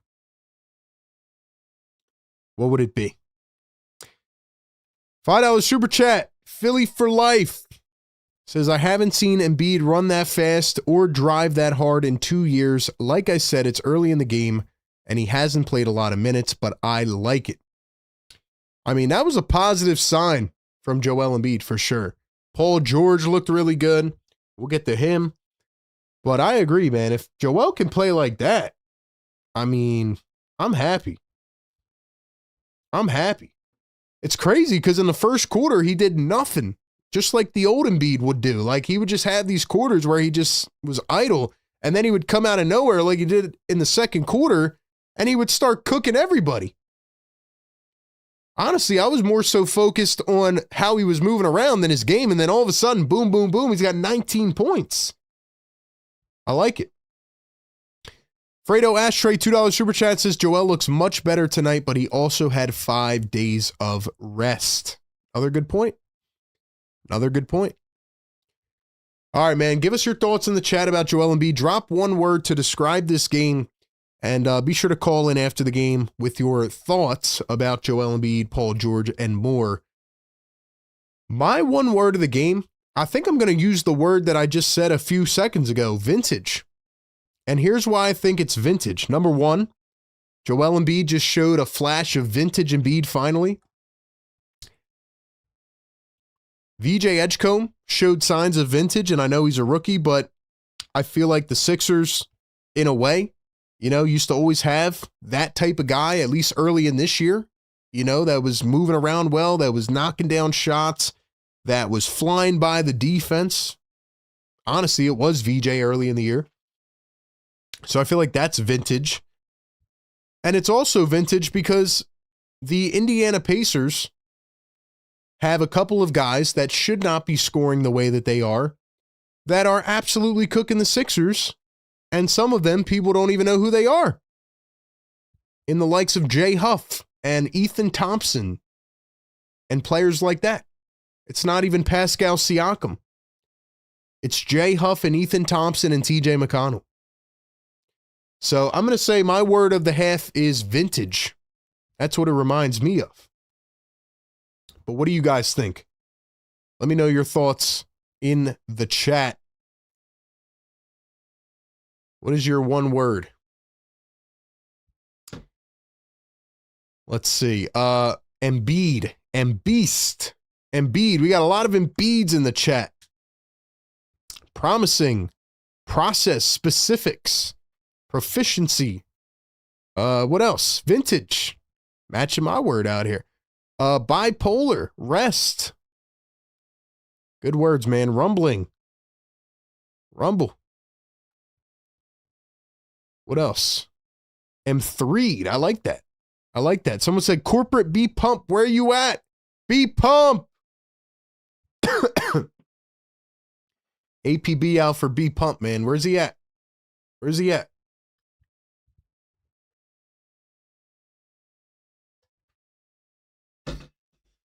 Ladies and gentlemen, get us up to 300 likes right now. Like the show. Subscribe to the show. Shout out to everybody in the chat. Great words. Yeah, man. That second quarter was very, very promising. Very promising in the second quarter. So anyway, we will get back to a few more words and we will talk about this game. But before we do that, we got to go check out our picks over on Sleeper. Once again, this show is powered by the Sleeper app. Got to check them out. Make sure you use code PhillyTake. Get a 100% match on your first deposit up to $100 by using the Sleeper app. And speaking of promising, let's go ahead and look at our picks. Because I'll tell you what, man, I should have picked VJ Edgecombe. I was leaning towards it, but I ended up going with McConnell, Siakam, and Jared McCain. Here are the picks that I made before the game. TJ McConnell over 8.5. Guess what? He's already over that. I knew he was going way over that. 13 points for TJ McConnell in the first half. Just continues to be an absolute menace against the 76ers. Siakam only with 6 points in the first half. That one's looking a bit risky, and I thought he might be the guy that dropped 30 tonight. So very surprising. 23.5. We'll see if he can get there. And Jared McCain, we had over 12.5. He is currently at 5 off the bench for the Sixers. So that one also up in the air as well. Once again, check out Sleeper, download their app, and get a free $20 entry over on the Sleeper app just by signing up and downloading the app. We will revisit in the post game. Shout out to Sleeper, man. It's like a game with inside a game. Check it out. All right. What else do we want to say about this game? VJ Edgecombe is playing incredible. I've been waiting to see this kind of game from VJ Edgecombe. I don't know why he hasn't had this aggressive mentality with the other players on the floor. Maybe VJ just got enough, sleep and rest, and now he's energized again. I'm going to assume that's part of it. But VJ Edgecombe had 14 points in the first quarter. He finishes with 18, 3, and 3 at halftime. With 2 steals. So VJ Edgecombe playing an all-around game. He's got 3 triples in this game. You have Paul George, who has 11 points in 15 minutes, 6 boards, 3 assists. I feel like Paul George is doing exactly what we want him to. I feel like he's playing great defense. I've been thoroughly impressed with Paul George in this game and the last couple of games as well. Joel Embiid, as we've talked about for the last 5 minutes here, has been incredible in that second quarter. Joel Embiid came out in the first quarter of this game. Hold on, let me make sure I got this right here. I don't want to say anything that's wrong because, you know, people like to fact check me in the chat. Let's see. How many points did Joel have in the first? Joel Embiid had 4 points on 3 shot attempts in the first quarter. And then in the second quarter, he had 15 points on 5 of 7 with 4 of 6 at the free throw line. So Joel Embiid really emerged in that second quarter. And it just reminded me a lot of the old Embiid, you know, putting his head down, driving his shoulder into the defender, either getting a foul or finishing strong at the rim. And it's crazy. And I don't want to say that, you know, that I have a jinx or every time I say something, it goes the other way. But as soon as I called out Joel Embiid and said he's not looking the same, as soon as I said that, he goes on a 15-point run. That is what the old Embiid used to do. He would go off for a stretch of minutes, and you're like, man, this guy can't be stopped. Now, again, let's keep the competition in mind because they're going up against the Pacers team that doesn't have a good center. Jay Huff is not that good, defensively at least. But Joel is taking care of business, and this is exactly what I want to see tonight out of Joel Embiid. 19 points, 2 boards, 2 assists, and he's 6 of 10 from the field. I do want to see those boards up a little bit, but yeah, Paul George 6 rebounds, Barlow with 4, VJ with 3. I like it, man. I like it. What else do I want to say? Jabari Walker, a good 7 minutes off the bench, 6 points, 2 rebounds. Edwards, nothing in 9 minutes. Drummond, nothing in 8 minutes. And McCain, 5 points. He had a nice steal, which led to an easy bucket in transition in 11 minutes. So, that's what I want to see, man. That's what I want to see. Let's look at the team stats here, and then we will break. Both teams shooting above 40% from 3. Sixers out rebounding them by 5. Pacers are playing a decent game, though. Only 4 turnovers. Let's see. Sixers have turned it over 8 times, but only given up 8 points off of the turnovers, which is pretty good. 11 points in the break. So I like that. Yeah, I like that. Overall, pretty good game so far. I feel like the Sixers should be beating this team by more by now, but, you know, just like the Sixers do every game, it has to be cardiac, so that's what they do. And that's where we're at. Let's see what the chat is saying. I believe McCain will surpass Grimes in minutes by mid-season. Somebody dropped a cap in the chat. I don't know what the cap's about. You know what's cap is that we have 400 people in here and we can't get to 300 likes. That's what cap is. Alex says you were counting and beat out. See, this is where I stopped reading the chat, man. This is where I stopped reading the chat. We're not going to do that, man. We're not going to do that every time Joel Embiid has a good quarter. Not going to do it, man. But then again, that's on me. I just saw the comment, but I can't reply to the 12-year-olds in the chat. I analyze the basketball team. I tell you what happens every game, good, bad, or in between. Joel Embiid had a great quarter. He has not had that good of a season so far. Needs to keep it up. Simple as that. Simple as that. But that's my bad. I shouldn't have even read the comment. Maxey is hurting the Sixers. Yep. Well, that's where I stopped reading the chat, man. That's where I stopped reading the chat. Oh,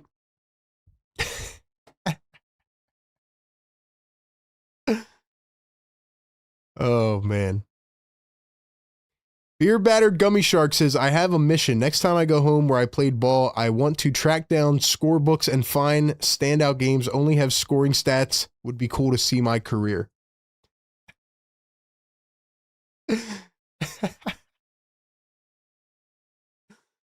Sometimes I'm like, where is this chat going, man? That's the beauty of this community, man. It's like, where's it going, man? Where's it going? I love it. I love it.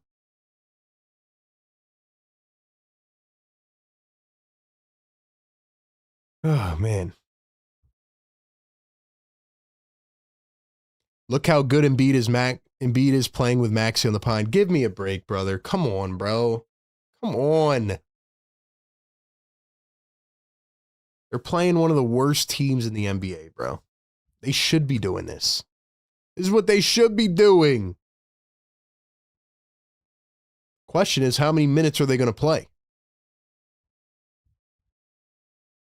How many minutes is Joel Embiid and Paul George going to play tonight? Can they play more than 30? We'll see. We'll see. All right, man. Can't talk smack on Maxey. Somebody has a man crush. Or maybe it's the fact that Tyrese Maxey is third in the league in scoring. I mean, you guys can't be this stupid, right? You guys can't be this stupid. I'm serious. It's just how it goes, man. I got to stop reading the comments, but like, come on, guys. Have some sense, bro. Have some sense. All right, man. We'll be back in just a moment. Don't go anywhere. Sixers Game Day live show. Be right back.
All right, man. We are back.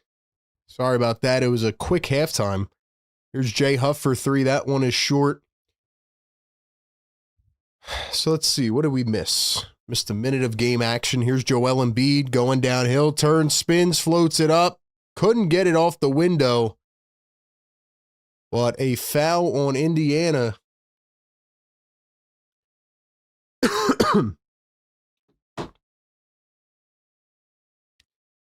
I got caught up with the people being dumb in the chat. My bad. I gotta ignore it though. So let's see what happened here in this third quarter so far. We had a three-pointer from Andrew Nembhard. Joel with a driving layup. Joel now at the free throw line. Misses the first free throw.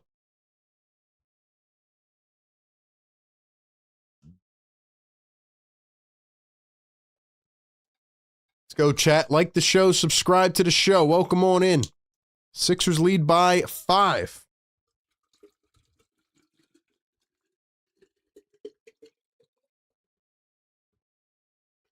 Here's Benedict Mathurin, guarded by PG. Mathurin, crossover drive and kick. Siakam from the wing. Dribbles all the way into the paint, turns, spins. Paul George poked it away. Yo, Paul George is playing really well, man, especially defensively. Here's Joel, steps into a 3. Left it a tad short. 5-point game.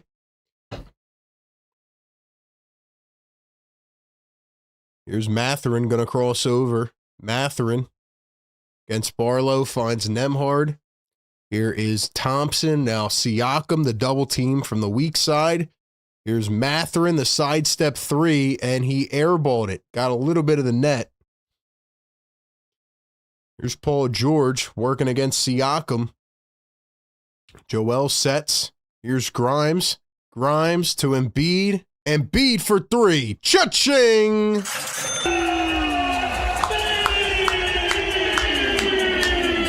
Yes, sir.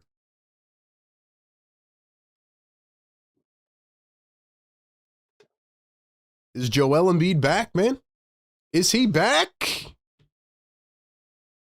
Is he back, man?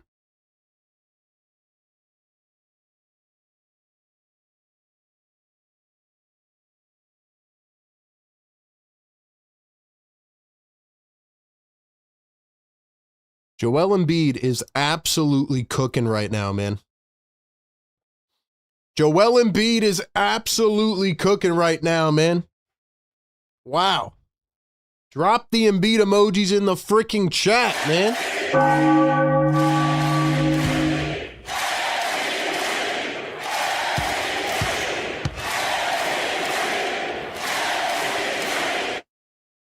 I know they're playing up against the bad team that has no good center, but for the first time this season,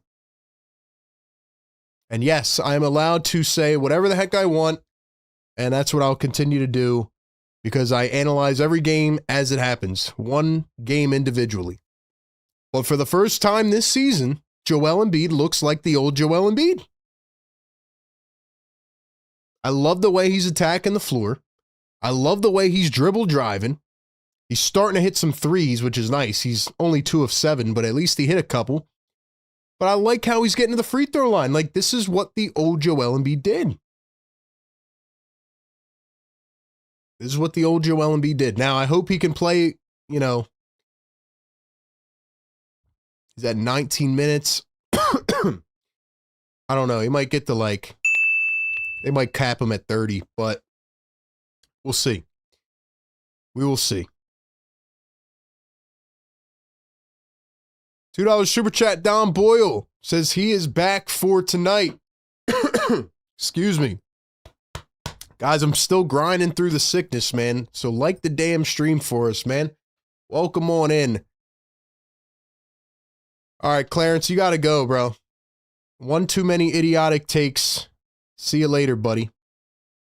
See you later. Had enough. Had enough. Don Boyle says he's back for tonight. I like it. Got to start somewhere, right? Damn.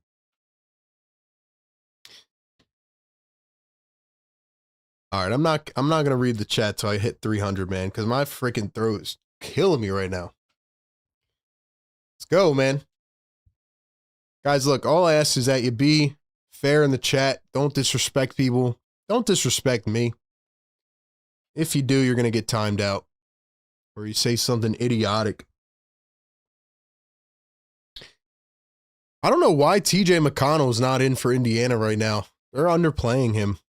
Nembhard, the step back 2, can't get it to go. 3 minutes into this third. Paul George working, driving, kicks it. Grimes from the corner. It's good. Let's go, Quentin. Let's go, Q Dot.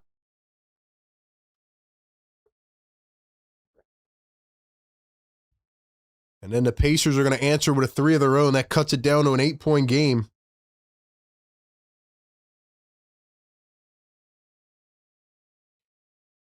BJ Edgecombe to Joel. The no look. Barlow slams it down. See that? When Joel Embiid is playing well, that is the perfect scenario for Barlow right there. All the attention gets driven to Embiid. He finds a no-look pass to Barlow. Here's a three from Mathurin. Wow, what a shot. Pacers are not going down easy, and I don't expect them to. One thing about the Pacers, no matter who's on the floor, they're going to play their hearts out. Joel's wide open. Yo, Jay Huff don't know what to do, and then he blocks. He blocked him. How did he get to that? Here's a three from Mathurin. No good. Mathurin trying to save it, and he goes crashing into the bench. My guy Jay Huff was like turning around, didn't know what to do. That's wild, man. AJ says, I love you. I will always respect you. Thank you, man. Guys, get us to 300 likes, man. For the grind. And you know what? Let's get some hype going in the chat. Drop those hype points, and let's see who the MVPs of the chat are. Here's Joel Embiid again against Jay Huff. Can't get it to drop that time. MVPs of the chat. Who can comment the most in the next 60 seconds? Let's go. Drop some comments. Get the engagement up. Let's award an MVP of the chat. Siakam turns, fades, got it off a foot, and all of a sudden it's a 5-point game. Can the 76ers avoid the third quarter collapse and curse? DJ to Paul George. Pacers are rocking a zone defense right now, and Joel draws another foul. So the Sixers get Embiid back to the line.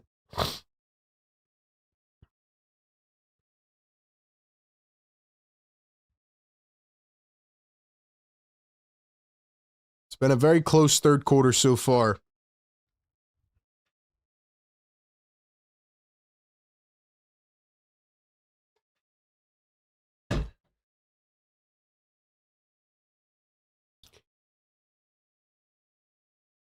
Mods, make sure you guys remind people to like and interact with the show so we can get it through the algorithm. Joel, first one good at the line. He's got 26. One more coming up here for Joel, and he's going to knock it down. So he is at 27 points.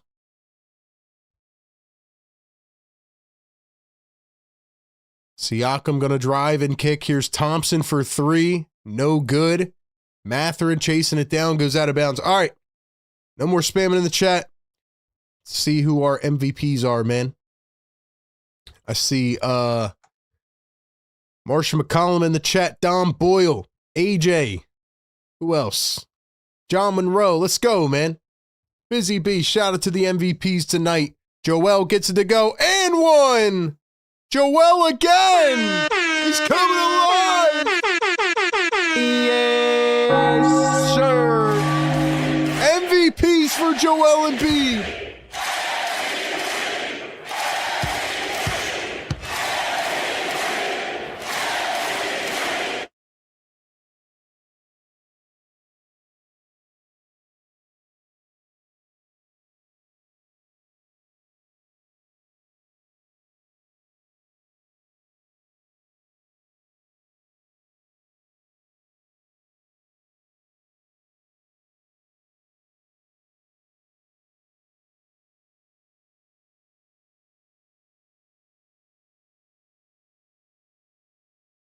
Yo, Joel Embiid is cooking right now, man.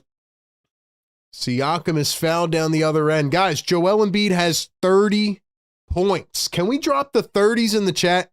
I need everybody to drop 3-0 in the chat right now. And drop 300, because we're about to get to 300. Like the show, man. 3-0 in the chat. Siakam knocks down the first. Joel Embiid has 30 points.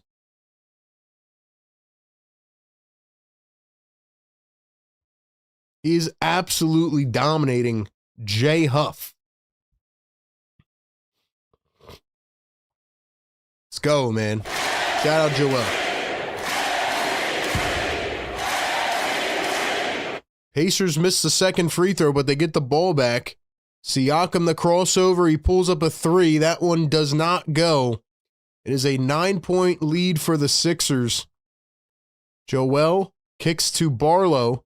Barlow the drive, and he is stuffed by Jay Huff. But Embiid picks it back up. Here's a double team. Grimes into the paint, kicks it back to Barlow. From the corner, a three. It's out. Lead is still single digits. Halfway through the third. Matthews going to drive, kick it out, and he was fouled by Dominic Barlow en route to the basket.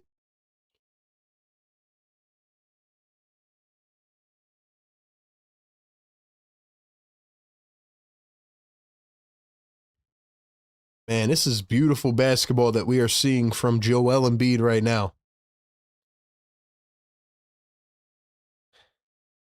Wow. Oh, wow.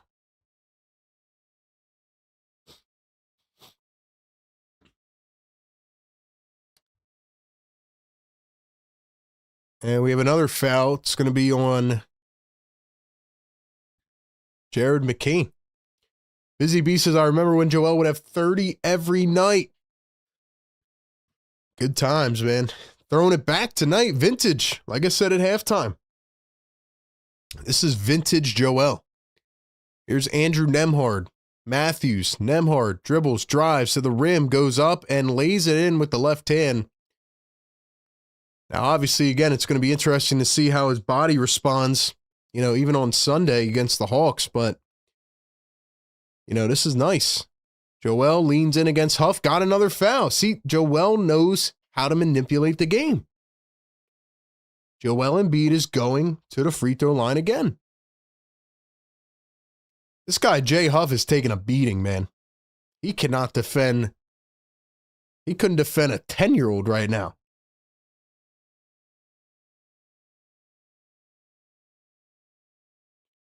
Listen, man, we all want to see Joel play at this level. First one is good. If Joel plays at this level and Paul George plays at this level, Sixers can win the East, man. That's how wide open it is, but they have to keep playing like this, man. I'm really happy for Joel to see him playing this way. Anybody that has been watching this channel for a long time knows how big I've been on Joel, man, and I've always backed him. Never blamed him personally, man. It's just his, you know. Well, I did blame him personally last year when he got called out by Maxey, but, you know, just in terms of his body, you know, he's put everything on the line for this franchise. So, there's Garrison Matthews for three, hits another one, and all of a sudden it's a 5-point game. So the Sixers have to wake up, man. Here's Joel Embiid at the top, going to find Quentin Grimes. Grimes guarded by Mathurin. Grimes dribbling downhill, finds Embiid again, lays it up, high off the glass and in. Give him 33. Come on. Joel is cooking. Matthews, Nembhard around the screen, steps back.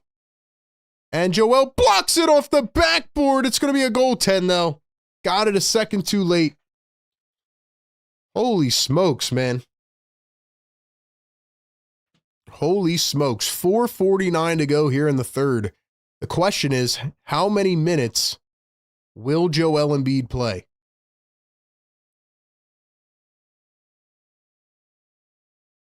Joel jabbing, dribbling, steps back. Joel again, 5 on the shot clock. Here's Quentin Grimes. Grimes through the leg, step back for three, left it short.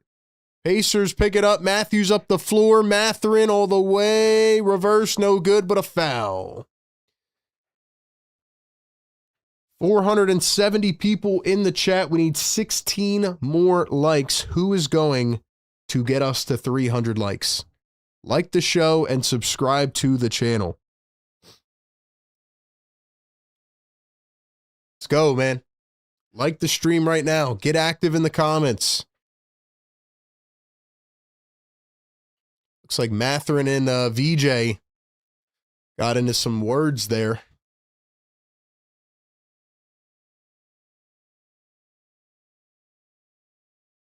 First one good for Matherin. Let's go, chat. Come on, don't slack. Don't slack. We do this every single game, man. Pre-game, live game, and post-game coverage right here on the show. Show us some love, man.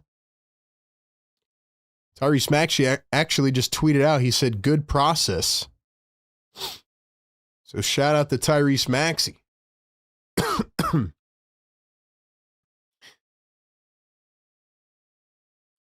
Can't just be Joel, though, you know? Everybody else has to step up.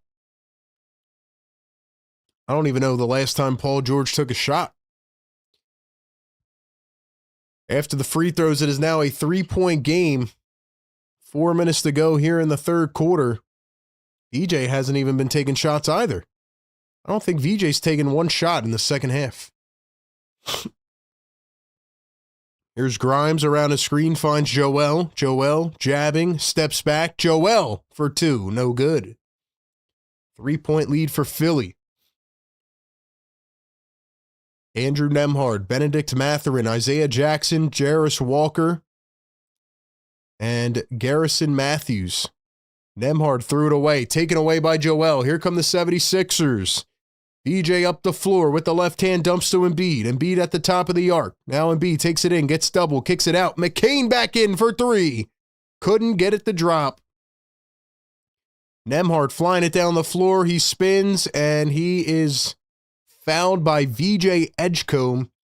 That's going to be number 3 on VJ. Let's go. We are one more like away from 300. Hit the like, hit the subscribe. 500 people in the chat. Let's go. Joel Embiid with 33 points. If you are just tuning into this one, just an incredible performance so far. First one good at the line for Nembhard. Coming up here in the fourth quarter, it's going to be cardiac hoops yet again. In terms of fourth quarter scoring, the Sixers are 19th in the NBA, and the Pacers are right behind them at 22.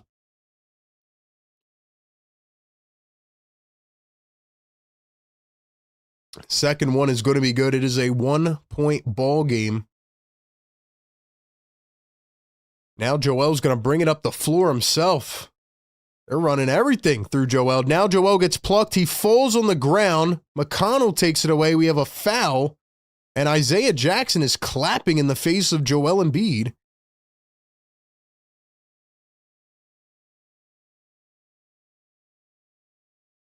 I don't know what Jackson is clapping about. Looked like he got elbowed by Joel after plucking it away from him.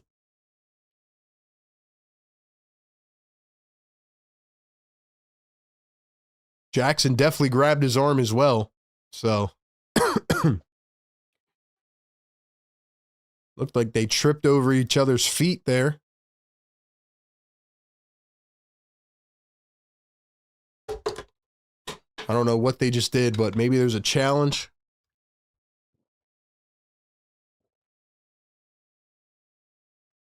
So anyway, we are going over to a commercial timeout. Ladies and gentlemen, how do you feel about Joel Embiid in this performance right now? Let me know in the chat. I think the Sixers might be challenging the foul. But in the meantime, let's go ahead and give one more great shout out to our partners over at National University. Once again, check out NU. If you are looking to go back and get that next academic degree, you want to level up in that career, NU is perfect for you. They offer 4 and 8 week online classes that help you balance work life and school. You get to start sooner and finish faster. They are one of the largest private nonprofit universities in the U.S. with 50,000 plus students, 250,000 plus grads, and an immense online population. They give you all the academic resources you need, everything else in addition to that, from mental health counseling to career guidance, whatever you need, they have it. Last year, they awarded $50 million plus in scholarships. So they have you covered from every field, every degree. Go check out National University and check out their flexible online curriculums and program offerings down below. Let them know RB sent you. Click the link down in the description or the live chat. Get more info today. And shout out to our great partners of the last 2 years, National University, where you can juggle school with everything else life has to offer. Shout out to the big NU. Ladies and gentlemen, we've hit 300 likes. Drop the yes sirs in the chat. I don't know how much I have left in me, but wake up the neighbors!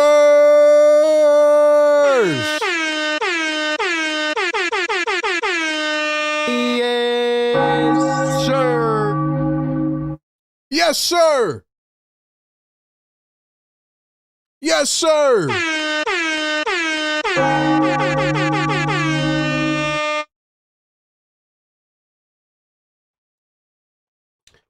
Chat, you know we need your energy, man. You know where the cardiac enters the game in the fourth quarter.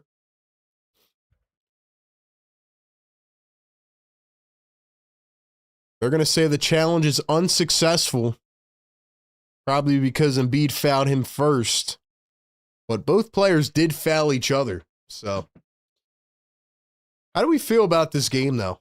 It feels like Joel's cooking, but like he's the only guy now involved. Like VJ and PG have disappeared after I gave them a lot of credit. So what do we think? How do we feel?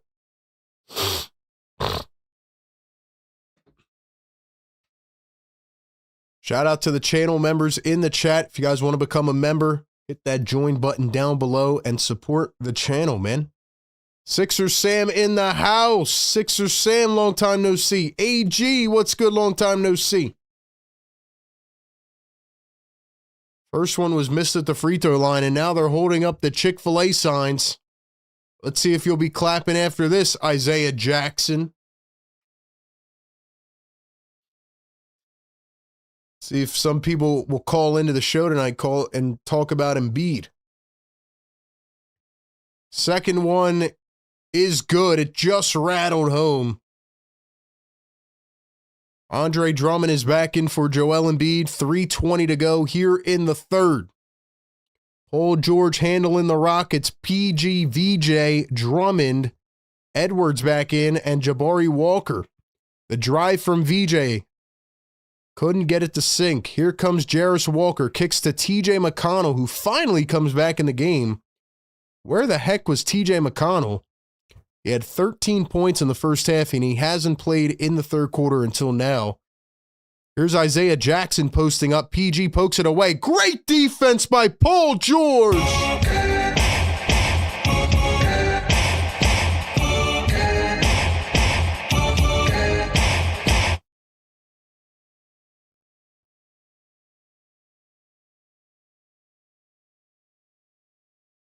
Yo, Paul George is playing his tail off defensively, man. Here's Edgecombe, guarded by Matthews. Edgecombe in space with the left hand, drives downhill, accelerates, can't get it to go. Drummond the offensive rebound, and he throws it away. McConnell gonna somehow save it. Pacers down the floor, Nembhard the easy layup, and the Pacers take the lead. Wow, what a save by TJ, jumping over the scorer's table almost. PG to Drummond, Drummond to VJ. Drummond has to get involved somehow, man. He's been very quiet. Here's Paul George, falls to a knee. McConnell tries to pick his pocket. PG throws it up and somehow knocks it down, and he was fouled.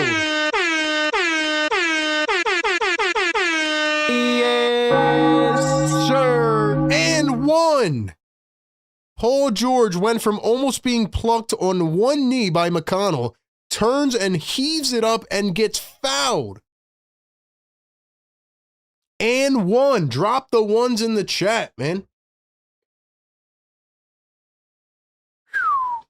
Guys, we are 3 subscribers away from 49.7K. Can we get it? Hit that sub button, man. Welcome into the family. 530 people in the chat now.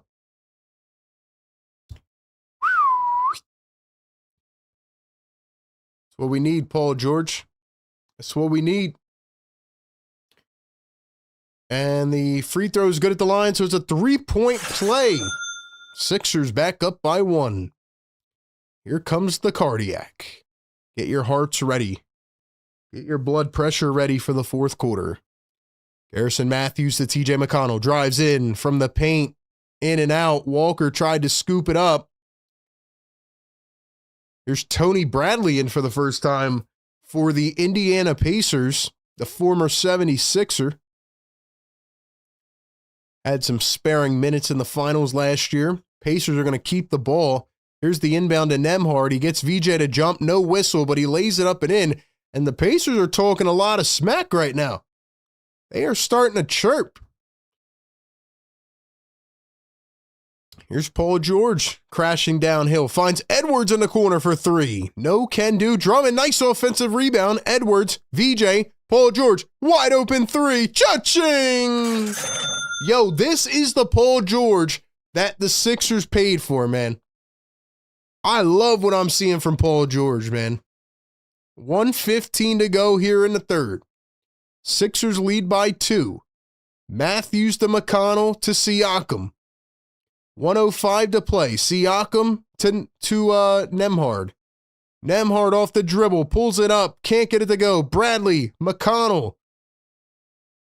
Second chance for Indiana. McConnell out to Nembhard. Dribbling in space. Off to Hezzy. Pulls it up. Blocked by Drummond. Get that out of here. Here come the Sixers. And the pass is a little bit too far up the floor. Now Walker's going to poke it back. But they call a foul. A foul on Jabari Walker. Boy, oh boy. What a game we have here, man. What a game we have here. 500 plus in the chat. Get us to that 500 like mark. Welcome into the show. Sixers Game Day Live, where the Sixers raise our blood pressure. Shout out to all the fans out there watching us tonight. It's going to be a wild fourth quarter. Siakam knocks down the first. I'm going to have to go blow my nose at the end of this quarter. I'm getting congested here, man. Fighting through the sickness still, man. There's Halliburton with a nice smile over on the bench. Good to see him in good spirits. And the second one is good. 2 for 2 at the line. 40 seconds to play here in the third. It's actually been a nice third quarter scoring-wise. And now VJ Edgecombe is fouled. So both teams are in the bonus. VJ will go to the free throw line. Sixers have actually scored 25 here in the third quarter. So that's a good thing. Pacers have outscored them, but still, I mean, a little bit higher than the season average. First one good for VJ Edgecombe. Let's go. We're under 300 subs away from 50K, man. Let's go. I want to get that 50, man. Let's go. Second one is good. 2 of 2 at the line. 35 seconds to play here in quarter number 3. McConnell's going to let it roll down to the half court. He picks it up. He's guarded by Edwards. Sixers are in a zone. McConnell throws it at the feet of Edwards. It's a kick ball. 11 seconds separating the game in shot clock. Here, batter Gummy Shark says, wait, what? No collapse. Who are you? Here's a 3 from Matthews. No can do. Paul George lost it off the fingertips, out of bounds. So it's going to stay with Indiana. 21 seconds to go. Welcome on into the show. Thank you for being here, man. Appreciate y'all. We do this every game, pregame, live game, postgame. We welcome everybody. 4 hours of condensed coverage. Sixers lead by 2. 10 seconds to play here in the third. McConnell going through the defense, kicks it out. Matthews for the lead. Can't get it to go. McConnell the rebound again, and he ties it up at 90. 5 seconds to go. 5, 4, 3, 2. Paul George from the logo. No good. All right, man. I need everybody to drop a fire emoji in the chat and a cardiac in the chat, because we are headed to the fourth where the cardiac comes alive. We are tied at 90. Ladies and gentlemen, I'll be back in one moment. Don't go anywhere.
All right, man. We are back. We are ready to go. Whoever unsubscribed, you're a fraud. 530 people in the chat. Get us to 500 likes. Let's go, man. Let's go, man. Ladies and gentlemen, I've seen some very good things in this game. We are going to talk about it on the post-game show. But can the 76ers pull out a win? Can the Sixers pull out a win? That is the question. We have 446 votes on the poll and 329 likes on the chat. Make it make sense, man. Make it make sense. All right, here we go. Game tied at 90 as we head into the fourth. McConnell, the drive, floats it up. He's blocked by Drummond. Nice defense. Here come the Pacers. Siakam through the legs, pulls up a J and hits.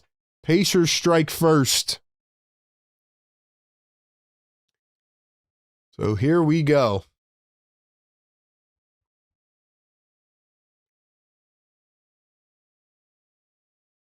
Paul George working ISO one-on-one over Thompson, pulls it up and hits.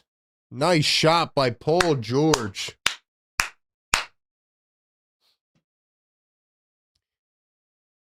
McConnell at the top, guarded by Justin Edwards. McConnell working right to left, dribbles into the paint. McConnell kicks to the corner. Matthews for three. No good. Drummond gets hit from behind. Thompson bullies it away from him. I think they called a foul. Drummond is on the floor on one knee, holding or scratching the back of his head.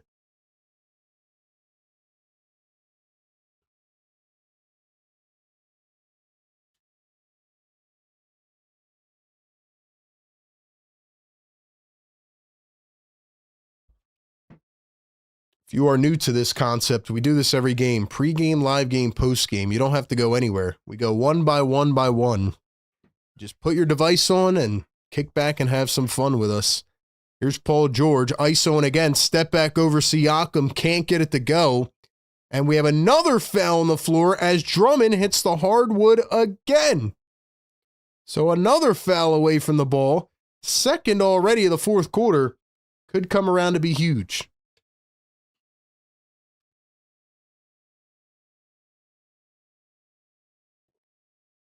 What a block by Andre Drummond, man. Nice block.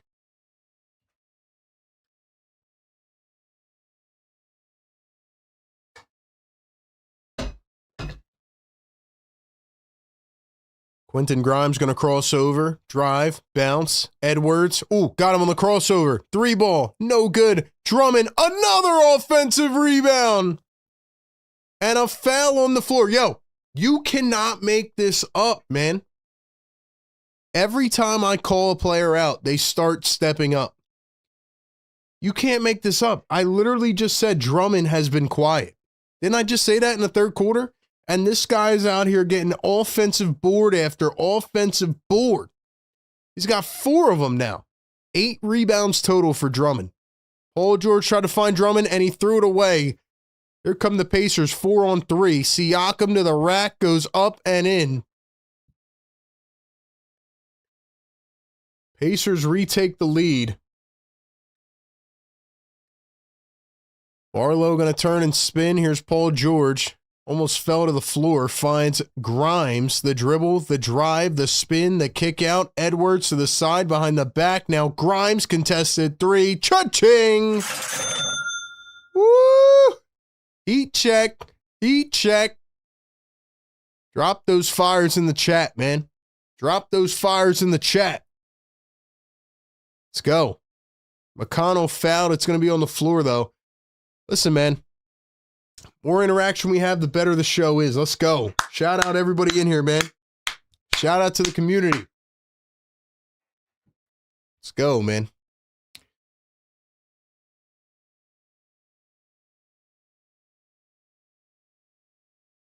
Here's McConnell going to kick back to Matthews. Matthews drives into the paint, goes up with the left hand, and he is fouled. Ray says, my bad, I voted no on accident on the poll. Let's go to the poll. 40 votes so far. Are you enjoying the show? 15% say no. You know what the funniest part about that is, man? And I appreciate you being in here regardless. But even if you're not enjoying it, you're still helping out the channel. Make that make sense. Add it up in your cranium. Matthews going to knock it down the line. So whether you want to come in here and not support the show and comment or like or whatever or vote, you being here is still helping the platform grow. So, hey, man, it is what it is. Matthews going to knock down both at the line. 9.5 to play. This is going to be one of those final possession games, man. This is going to be one of those final possession down to the wire games. 3-ball Grimes can't get it to go. They better not lose this game, man. Joel's played 25 minutes, by the way. Let's see if he comes back in. McConnell threw it to Thompson. They're going to call a foul on Paul George. Man, they got to chill with these whistles, man. They got to chill with these whistles, man. Like, let these boys play. Let these boys play, man.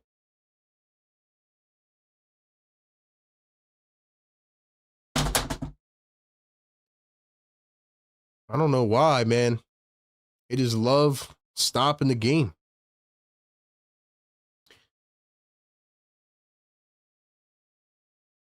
Siakam to Matthews, the dribble, the drive. Here's the backdoor slam by Tony Bradley.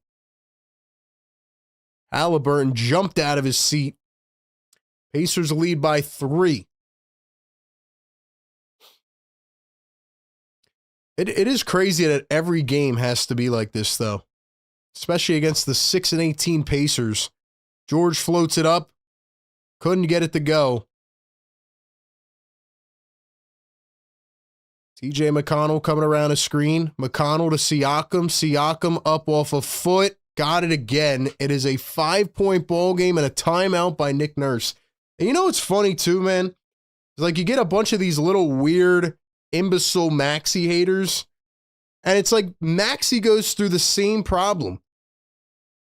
Y'all understand that, right? Maxey goes through this same problem. He carries the team for the entire game. The rest of the team doesn't do their part. And then they got to fight it out, clawing at the end. Maxey goes through the same thing. So if you're going to be in here and whine about Tyrese Maxey, well, then we should whine about Joel Embiid, right? It's the same thing. It's a team issue, man. What do you think the real issue with the Sixers is, man? I want to know. In my personal opinion, they like, and I know this is going to sound harsh on a night like tonight, but they don't have a consistent identity. They don't have a consistent identity. So one night they're playing one way, and the next night they're playing another way. There's no reason they should be losing to the Pacers right now. Pacers are not good. Pacers are tanking. But for example, VJ Edgecombe has only shot the ball 2 times in the second half. Why is that? Why? It's getting on my nerves, man.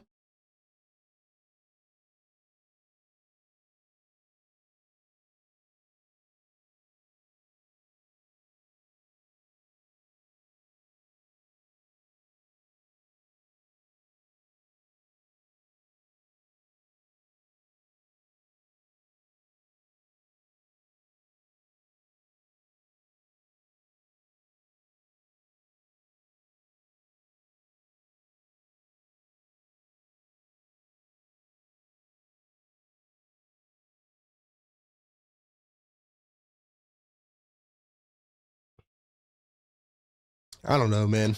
You shouldn't be losing this game right now, bro. Secret Underdog the Gamer gifting a Philly Take membership. Secret Underdog the Gamer. I never thought I'd see that man again. We got the OGs in the building, man. Let's go. Let's go. Secret. What's up, my brother? How are you, man? Long time no see. Thank you for supporting the community. YNW, Wemby, $2 super chat says, imagine getting chefed up by Tony Bradley. Wow. Let's see. Tony Bradley, 2 points in 7 minutes. If that's chefed up to you, then hope you enjoy your meal. Thank you for the super chat. 5-point game. Pacers on a 6-0 run.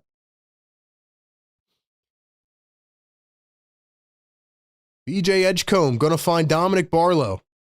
Barlow dribbling downhill, spins, floats it up, and gets it to go. There's just no reason that VJ should not be shooting the basketball right now. He had 14 in the first quarter.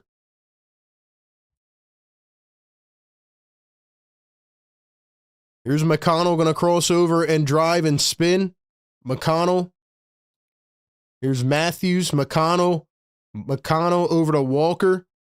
Getting busy off the dribble. Step back 3, left it short.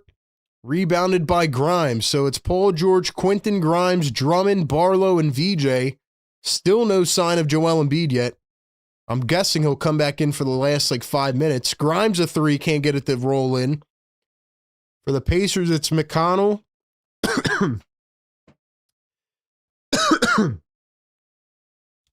McConnell baseline, can't get it. Sixers fast break. VJ all the way, missed the dunk. He was fouled at the rim. My bad, man. Still dealing with a cold, man. Guys, like the show. We're halfway to 400, man.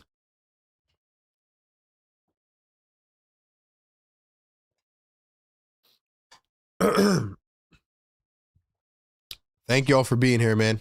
Appreciate it. We'll be here during the game and after the game as well for the post-game show.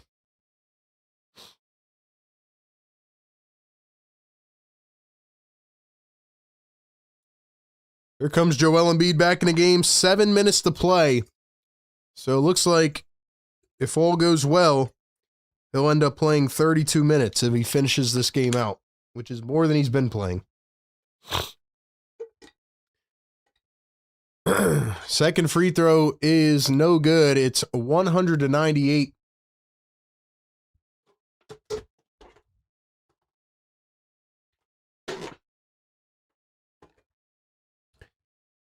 Tony Bradley against Joel Embiid. Can't get it to drop. Sixers have it. VJ with the ball. For the Pacers, here's VJ at the rim. Fouled by Mathurin. For the Pacers, it's Thompson, Mathurin, Nembhard, Walker, and Bradley, so they still don't have their starters back.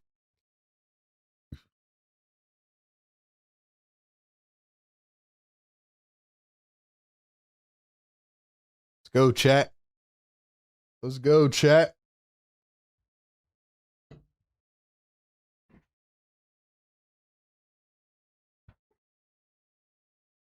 First one missed by VJ Edgecombe.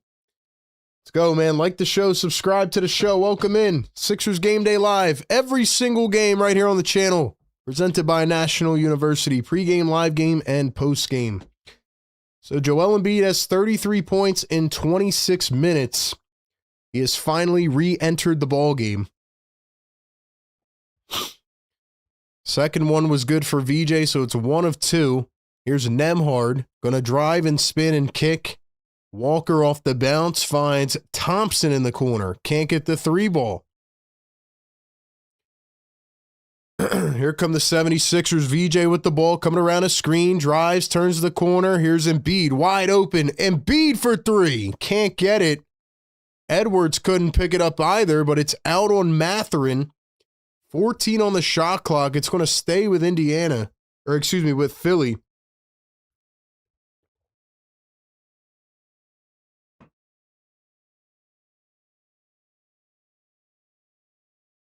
Timeout on the floor by Indiana. What do we think, Sixer Nation? What do we think, man?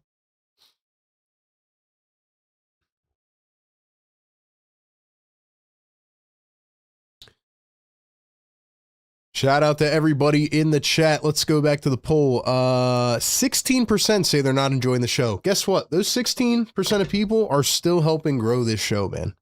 I do find it comical. We got the haters in the chat, but hey, I love it, man. Keep on doing your thing, man. Drop the fires in the chat. Let's go.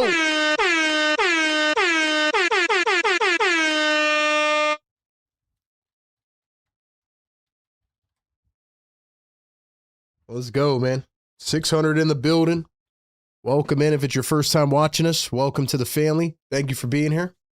Sorry, I'm still dealing with a bit of a cold here, but I'm trying. Where are we at, man? 592 people, 360 on the like button. Let's go and get us to 50K, man. We're almost there.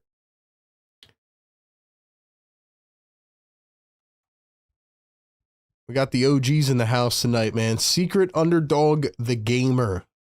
What's up, Secret? Estelle says Embiid and PG need to be on the court together. Marsha McCollum dropping the fires. AG dropping the fires. Clint Morrison dropping the fire. Right after this, we'll go right into the post-game show. We'll talk about everything. And we'll give our analysis on this game. Hopefully a win. Sixers need this win, man. They really do. Especially because they play on Sunday against the Hawks, and I don't know if Embiid and PG are going to play. I don't know if Maxi's going to play with his illness. So we will see, man. Like I said, Maxi goes through this every single game, man. He has to carry the team in the fourth quarter. It is wild, though, man.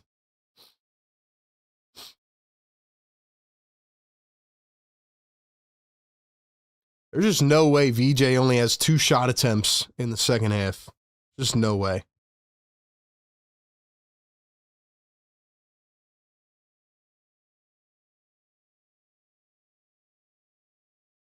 How many minutes does Jared McCain have? 14? It's ridiculous, man.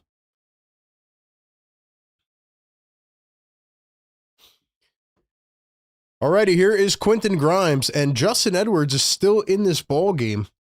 Here's Joel going to pull up a deep 2. Can't get it to go. Wait, did they take Paul George out? They took PG out, so they're not going to play him the rest of the game? They're going to keep Edwards in? Come on, man.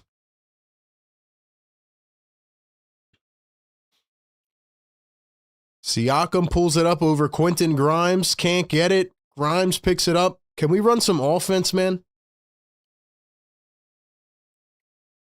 Here's VJ coming off ball. Nice. Finds Embiid. Joel at the wing. Holding on, getting plucked. Let's go. Joel hits the deck. And we have a foul in Indiana. And you know what's crazy, man? Even though I was sick this week, I watched a couple other games, the NBA Cup games. Because sometimes I struggle with, like, are other teams, you know, do they have a lot of these same issues? I forget who I was watching, but I'm telling you, man, I watched like 10 minutes of this one game, and all this team did was run screens and off-ball motions and all this stuff. And I'm like, why don't the Sixers do that? Why don't the Sixers do that?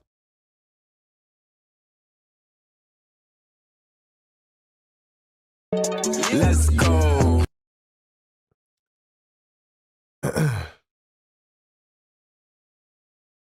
Honestly, man, the Sixers look like a team that's just throwing anything against the wall in the fourth quarter.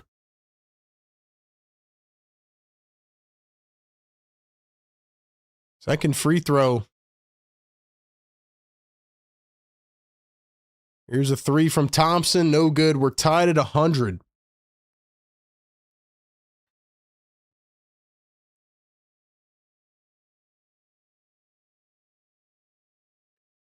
So Embiid was 1 of 2 at the line. Here's Grimes to Barlow. Barlow at the nail. Pulls up the 2. In and out. Like, why is Barlow taking that shot? Pacers wide open in transition. A 3-ball. No good, but a foul. Was that on the 3? Why would you foul him, Joel? Why? $5 super chat, Adler Daniel. He says, I like how you handle the haters. Keep pushing the show. Thank you so much, Daniel. Appreciate you, man. Thank you so much. Shout out to everybody in the building, man. 800 people in here right now. First free throw off the mark. 800 people in here. Can we get the 500 likes? We're almost there. Hit the like, hit the subscribe. Let's go, chat. Let's go. Yes, sir. Second free throw is good. Oh, boy. Here we go. It's coming down to the last shot, like we said. Once again, I predicted this at the beginning of the game as well. I know this team like the back of my hand, man. 2 of 3 for the Pacers. I don't understand why Paul George is off on a minute restriction, bro.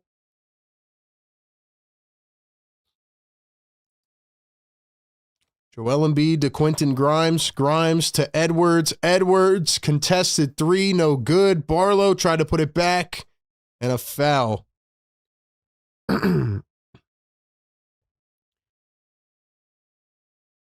Oh, wait, Paul George is coming back in the game. Paul George is coming back into the game.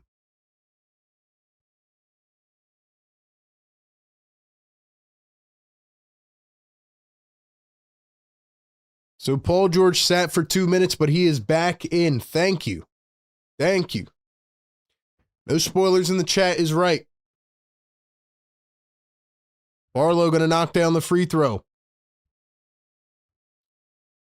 Welcome into the show, man. I'm RB. This is Philly Take with RB. Sixers Game Day Live every single game of the season. Thank you for being a part of it. Barlow going to knock down the second. We are knotted. We are knotted.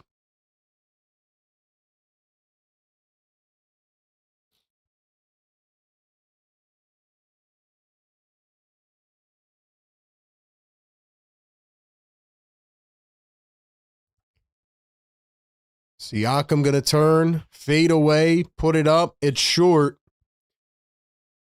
Here come the 76ers. Paul George is back in now, running a pick and roll with Embiid. Not really a roll. Barlow under the rim. Got it again. Let's go, Barlow. Let's go, baby. Come on. Sixers take the lead. 3.5 to play here at the X. 9-2 run for the Sixers. Knocked away by Paul George. Nice defense. Let's go, y'all. Hit the like button. Get us there. Get us there. Barlow's been huge in this fourth quarter, man. Couple nice cuts. 9 rebounds for Barlow.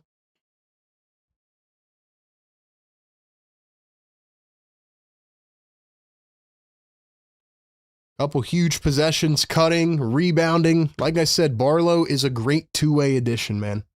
Great player. Let's go, chat. Can we get some black and red in here, man? Drop the black and red. Let's go. Let's go. Wake up, man. Wake up. Get us to 400 likes so we can wake up the neighbors, man. All right, let's see if... Let's see. I might take down the thing here. Let's see.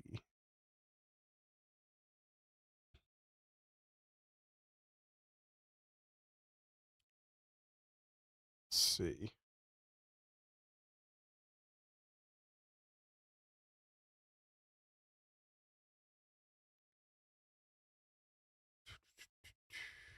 Let's see.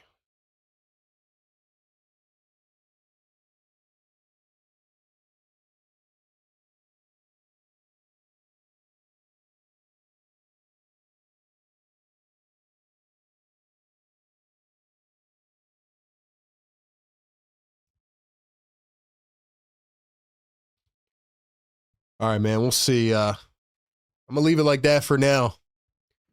That way we don't spoil the game by accident until we get our custom scoreboard going.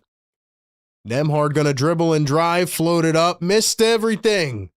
Here come the 76ers. The Pacers have not scored in 5:08. Rick Carlisle got a tech. He got a tech. Tee him up. Woo. Daniel says, I like having stats the actual scoreboard can go. Well, I didn't know you were calling the shots, Daniel. I didn't know you were like funding the channel or whatever, bro. My bad. We'll answer to you now. Paul George going to knock down the free throw. Why did he get teed up? What was he, mad about a foul or something?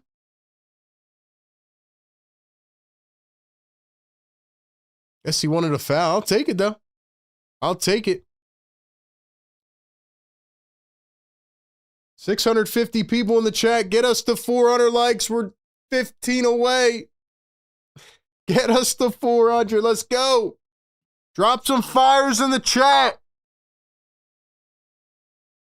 Let's go. Come on.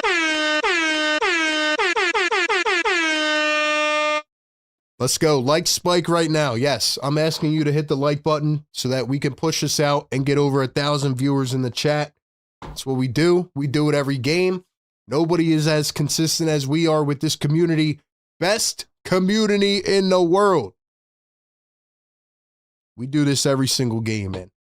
Every game.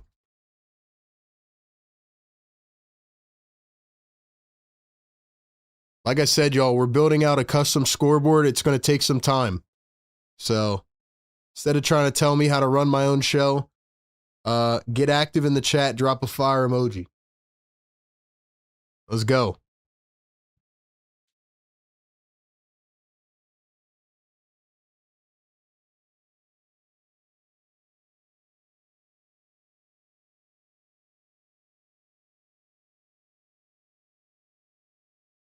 Rick Carlisle has to know better, man. He can't gift the Sixers a point right there, man.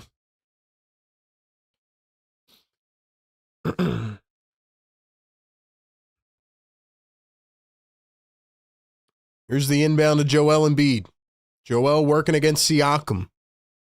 Joel going to kick back to VJ, now Paul George. Paul George, one-on-one, three-point game, 105-102. George to Grimes. Grimes the crossover. Grimes steps back for three. Can't get it. Joel the rebound. Got it and one!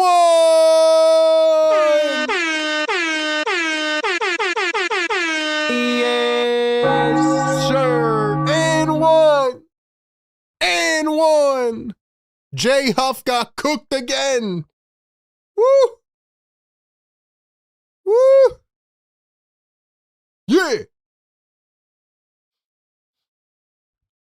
If people hate the scoreboard that much, why can't they cover it up somehow or not look at it? That would take common sense, brother. Not everybody has it, man. Joel gonna knock down the free throw. Let's go! Vintage Joe. He's got 37. Now win the ball game, bro. 13-2 run. Sixers lead by 6. Siakam behind the back. Kicks to Mathurin. Pacers need a big shot here. Mathurin into the lane. Floats it up. No good. Gets his own rebound. Siakam. Jay Huff. Don't let Jay Huff do it for 3. Oh my gosh, man. 108, 105. It's Jay freaking Huff who makes it a 3-point game. 2:30 to go. EJ guarded by Benedict Mathurin. Here's Joel Embiid. Can he do it again? Joel against Siakam. Barlow into the paint. Out to Grimes. Grimes going baseline. And he was fouled by Garrison Matthews. And the Sixers are in the bonus. So Quentin Grimes is going back to the line. Guys, how do we not have 400 likes, man? We need 2 more. Hit the thumbs up button. Let's go. Let's go, man. First one is good.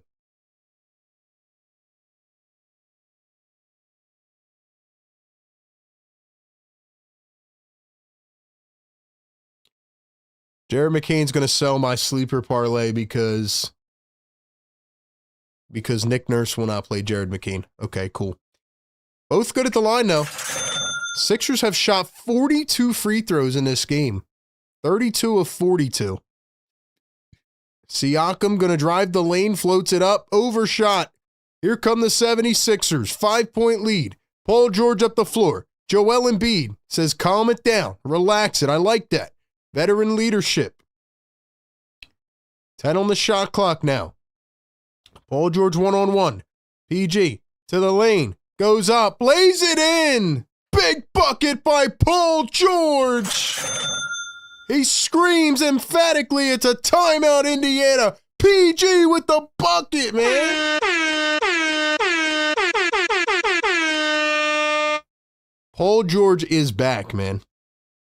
And Pascal Siakam just got a technical. Paul George is back, ladies and gentlemen. I cannot believe these words are coming out of my mouth, man. Paul George is back. 400 likes in the chat. Let's go. Drop the yes, sir, man. Yes, sir. I'm getting vintage vibes tonight, man. I'm getting vintage vibes tonight. I'm having fun, man. Let's freaking go. We're going to talk about all of this coming up in the post-game show. It happens right after this, right on this stream. You don't have to go anywhere. We finally got the 400. Let's go. Now get us to 500 likes. Like the show, subscribe to the channel. Let's go. I'm ready to rock, man. 141 to play here at the Xfinity Mobile Arena on a Friday night. 112-105. Sixers lead it. Paul George will take the technical. Let's go, man. Let's go.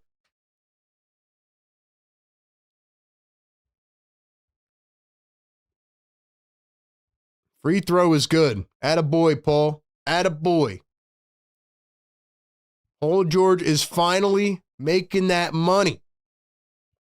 He's finally doing his thing, man. Let's go, bro. 8-point game. Sixers need a stop. Let's do it. Nice defense by Philly. This team is actually giving me some hope tonight, man. Give me a lot of hope. Boy, are we going to talk about some things after this show.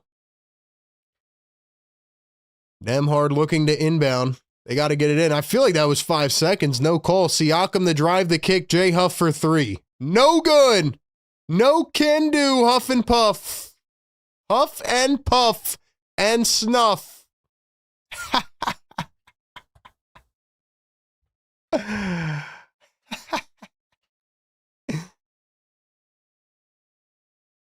Paul George going to spin off the ball. PG, 3 on the shot clock. Can he do it? For the nail in the coffin. Can't get it. Pacers the rebound. 1:05 to play. Here's Nemhard at the top. Finds J Huff from the logo. No good. What are you doing, J Huff? Don Boyle gifting a Philly Take membership. And Daniel Sand gifting a Philly Take membership. Let's go. Drop the MVPs in the chat, man.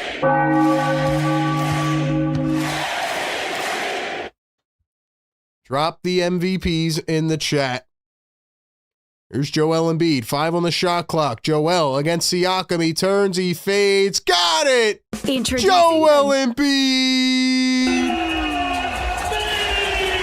Woo!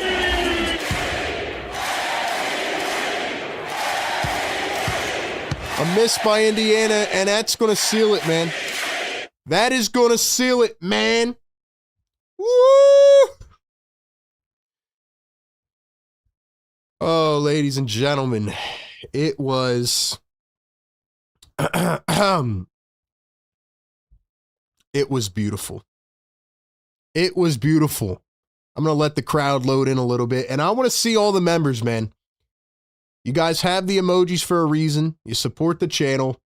I need everybody to drop the play the song emojis, the W emojis. I'm going to let everybody load in, because I know some people don't watch the live game with us, maybe come in for the post game.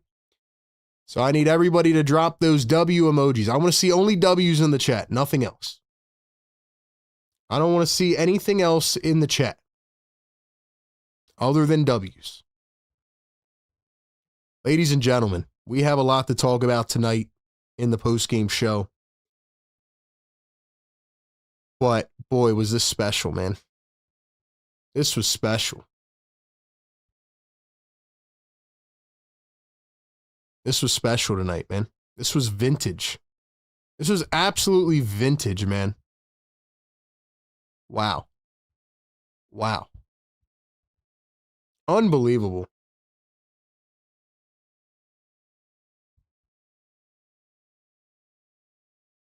Give me 1 second here, ladies and gentlemen. I want to see all W's in the chat, man.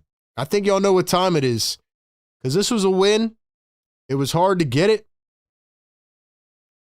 but the Sixers fought through it, and honestly, I loved what I saw in the fourth quarter.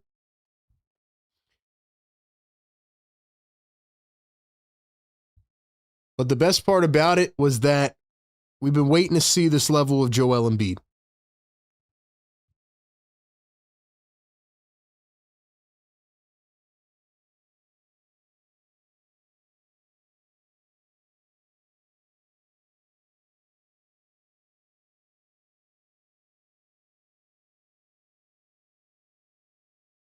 Let's go, man. All right, I think y'all know what time it is, man.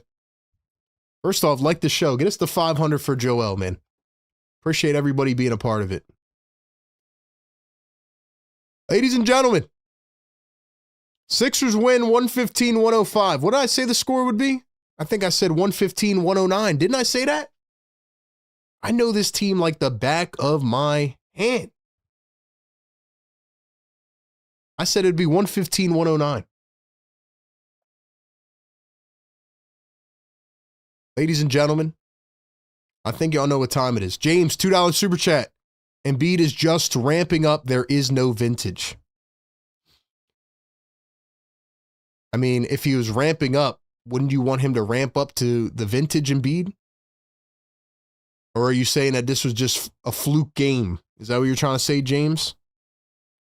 Listen, man, you may be right, but I don't want to hear it tonight, man. Unless you want to call in after the game and talk about it. Call in after the game and talk about it because, ladies and gentlemen, man, I don't want to hear it right now. I don't want to hear it. I don't want to hear it. Because Joel Embiid looked like his vintage self tonight. Ladies and gentlemen, y'all know what time it is. Play the song.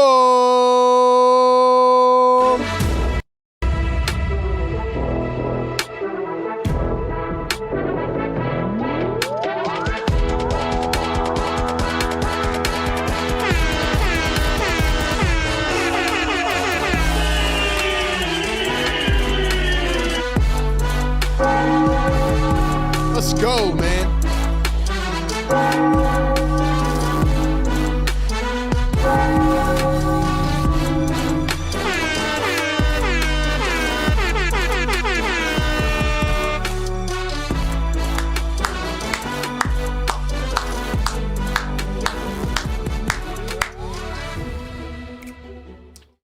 Tonight was purely vibes, man. Purely vibes. I think we should run it back. What do you guys think, man? Man, that was special, bro. This game was so much fun because it reminded me of the old days, man. We're going to talk about Joel Embiid. We're going to dissect his performance, but also Paul George, man. Paul George played his tail off tonight. VJ Edgecombe only had 2 shots in the second half, which is absurd, by the way. But he had 14 in the first quarter. It'll go under the radar. Yes, sir. It'll go under the radar. But Dominic Barlow was incredible in the fourth quarter.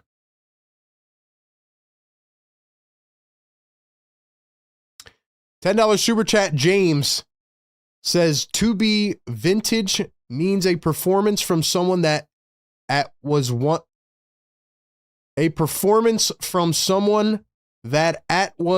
great and had a performance of their former self. He's not his former self. He is still that player. Well, first off, James, before you try to correct me, brother, you gotta, use the pronunciation here, man. And you gotta kind of correct that a little bit. You know what I mean? It was a little hard to read that. You know what I mean? I'm trying to flow through the super chat. So that's number one. Number two, I know what vintage means, bro. I'm not saying you're right or wrong. I'm saying I don't want to hear it tonight. And number three, and I know I'm going to sound like a Debbie Downer here, I'm not trying to get ahead of myself, man, because it was a one game against the team that stinks, and they have no center. But I don't think it's fair to say just yet that that Joel Embiid is his vintage self, that he's himself. Like, he's still that guy. We don't know. Maybe talent-wise he is, but can he play every game? Can his body hold up? That's the question, James. So I appreciate your thoughts. And maybe you're right, but can he play every game? Because what we've seen all season has not been his former self. He hasn't looked like that guy. But I hope you are right, James.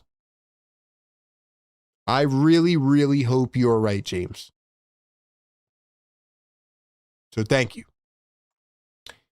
$2 super chat. Daniel Sanchez was talking to the chat about the scoreboard. Sorry. You're all good, man. You're all good. It's tough when you got 10 people coming into the chat at the same time when I've already said it a million times.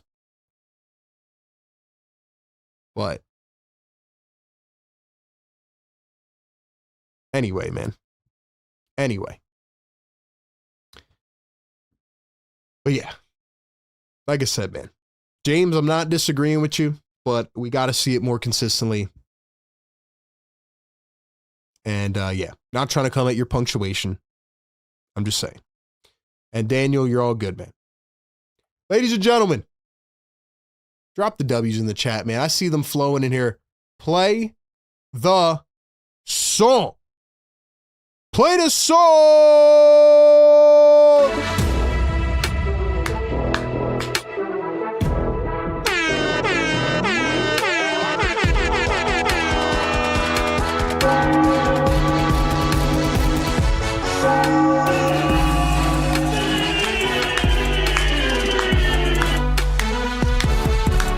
Let's go, man.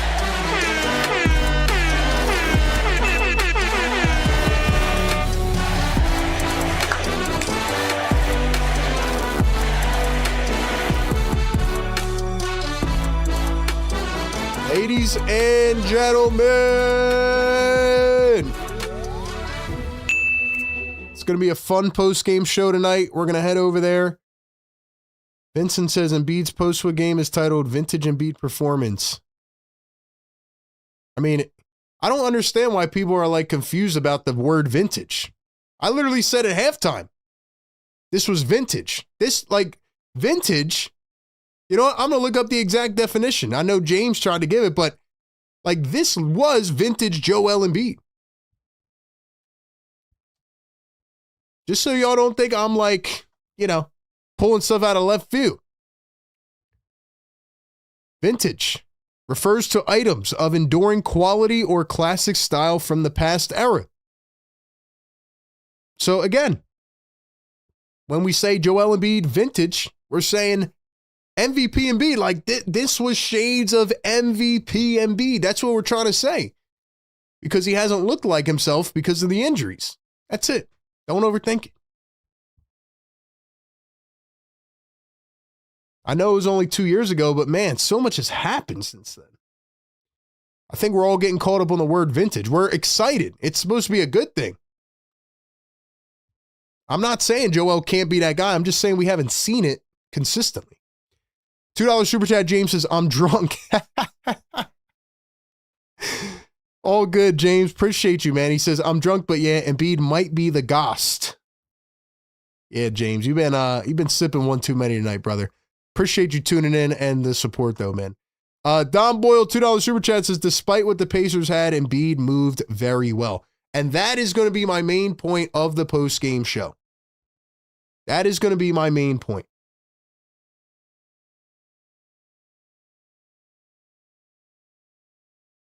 I don't know why the stream is lagging. Hopefully you guys can hear me. I think it dipped for a second. But anyway, yeah, in case y'all didn't hear what I just said because the thing dipped.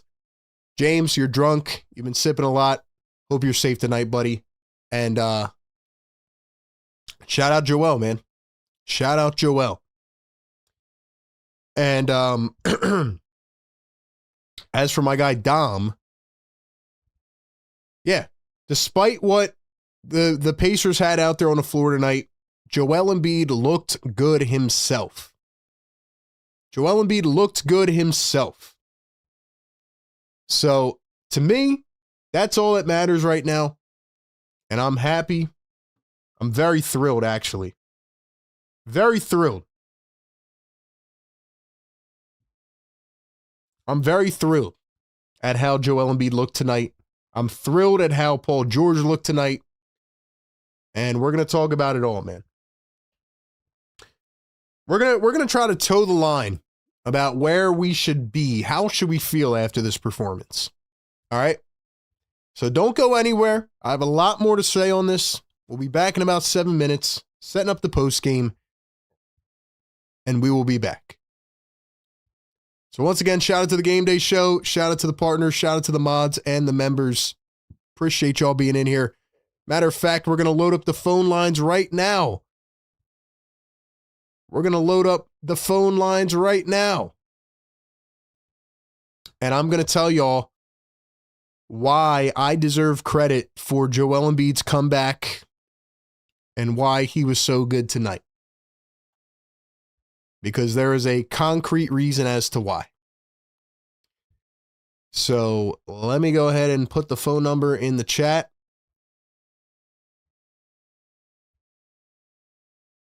Discord is in the chat as well. Let's go ahead and put a new poll on here in the chat, and then we'll set everything up.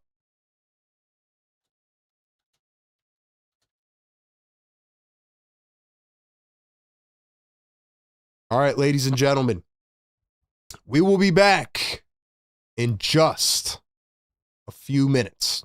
Don't go anywhere. Lot to talk about.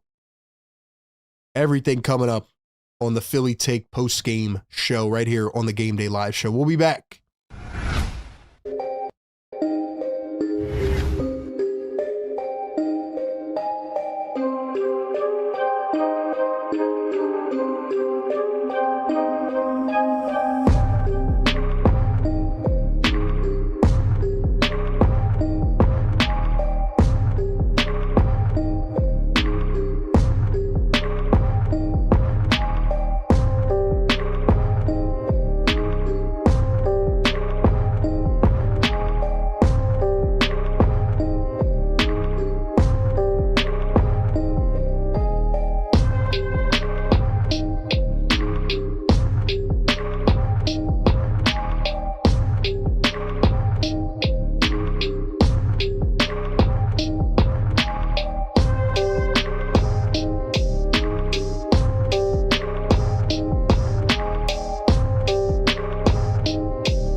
Yes, sir.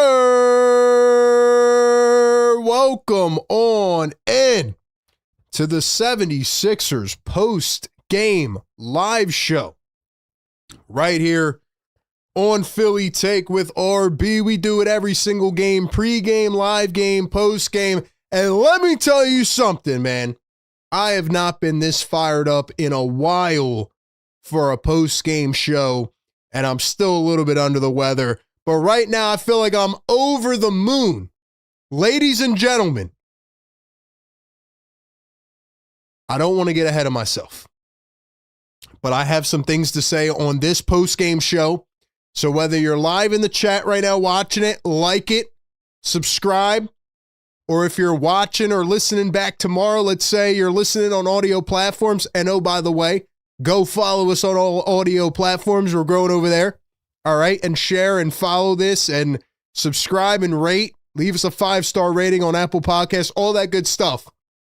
Support our show, watch our social clips, all that stuff, man. We're growing, we're expanding. If the 76ers get this level of Joel Embiid and Paul George, they could legitimately be a threat and be dangerous in the Eastern Conference. Yeah, I'm going to say it because I don't know how many times we'll be able to say it. And I also want to tell you why I am the one who should be given 1% credit for this performance tonight. So we're going to get into all of it. We're going to go to the chat. We're going to break it all down. But this is the Sixers postgame live show presented by Sleeper. And I want to hear all of your thoughts in the chat and on the phone lines tonight. So we will take your phone calls on the line in the Discord a little bit later. First off, we have a $10 super chat from our boy James. James, thank you so much for the love, man. Happy Friday, my guy, James. Hope you're doing all right, man. He says, you are right. He was vintage based on his performance tonight, but not who he is as a player, and that's why I think he just needs to ramp up. James, appreciate your thoughts, man. Thank you for having a civil conversation. You're the man. And I do pretty much agree with what you're saying, James. So let's start it off. Maybe you didn't watch this game. You're thinking, it's the 6-win Pacers who are essentially tanking because their owner is cheap and didn't want to pay Miles Turner, and Tyrese Halliburton is out for the season. And the 76ers don't have Tyrese Maxey tonight for the first game of the year. So you're like, this is a game. It's Friday night. I'm not going to watch. Well, you just missed the gem. If you didn't watch this game because Tyrese Maxey didn't play, you missed a masterclass. And it starts with Joel Hans Embiid. I almost shed a damn tear watching this game. This was vintage Joel Embiid. For the first time all season, we could talk about the numbers, 39 points, and what did he have? Like 9 rebounds, 3 assists. We could talk about all that. Joel Embiid attacked his defender every possession after the first quarter. He started off slow. He wasn't moving around that well, just like vintage MVP Embiid, and out of nowhere, boom, 15 in the second quarter. Boom, 13 in the fourth quarter. Going to the free throw line, getting mismatches, putting his shoulder down, and just manipulating the game on a different level in a way that not many can do. This level of Joel Embiid was absolutely fantastic, and I know he was going up against Jay Huff, and he was going up against the Pacers team that isn't that good, but I don't care. I don't want to hear it tonight. This was the MVP level Joel Embiid, and it just made me so happy internally to see him playing that way. In addition to Joel Embiid, Paul George was absolutely tremendous in every facet. His defense continues to be a spark for this team. He is looking kind of like the player that they signed to that max contract. This is all we ever wanted out of Paul George. Intensive defensive effort. A guy that can knock down threes. He hit 4 triples tonight, and a guy that can give you 23 points a game. Absolutely fantastic. He hit a big shot that essentially sealed the game. He made play after play after play, and he found his spots. Paul George and Joel Embiid were phenomenal, and I know it's way too early to say this, but if the Sixers could get this type of consistency out of those two players, this team could be very, very dangerous in a wide-open Eastern Conference. Simple as that. And that is how we're going to start off this postgame show. That is really what I had to get off my chest. Now we can break it down.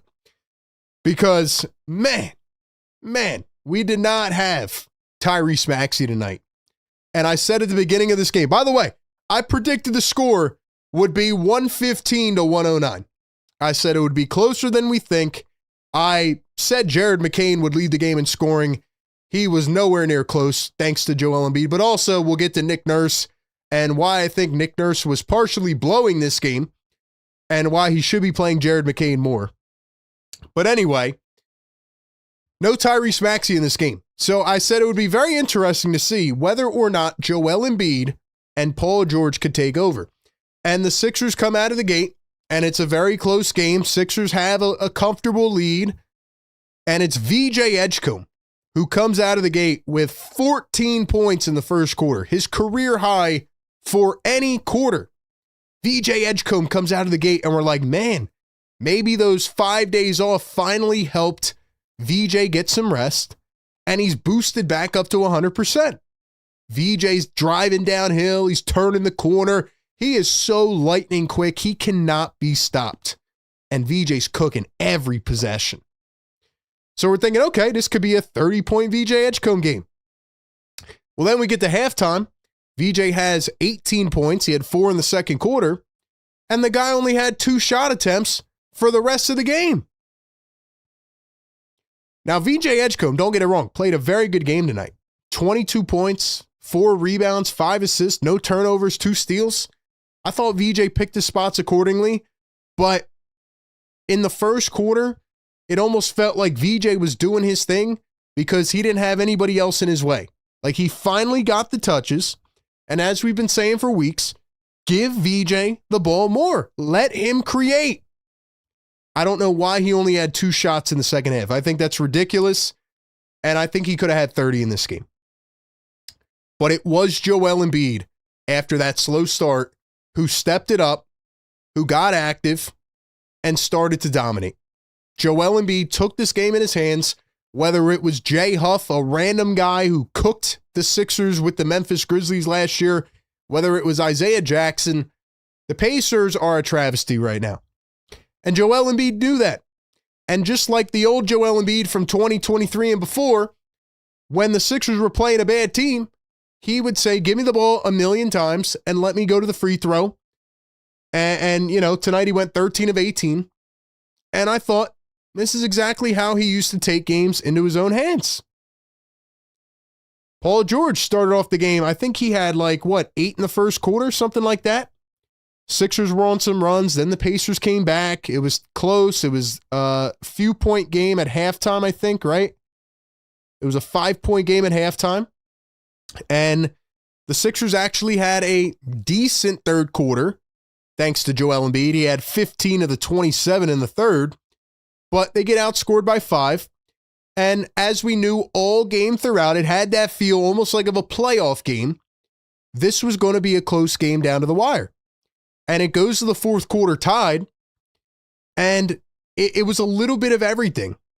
It was a tie game, and then here comes Paul George with a nice couple sequences, right? A couple dribble drives, foul.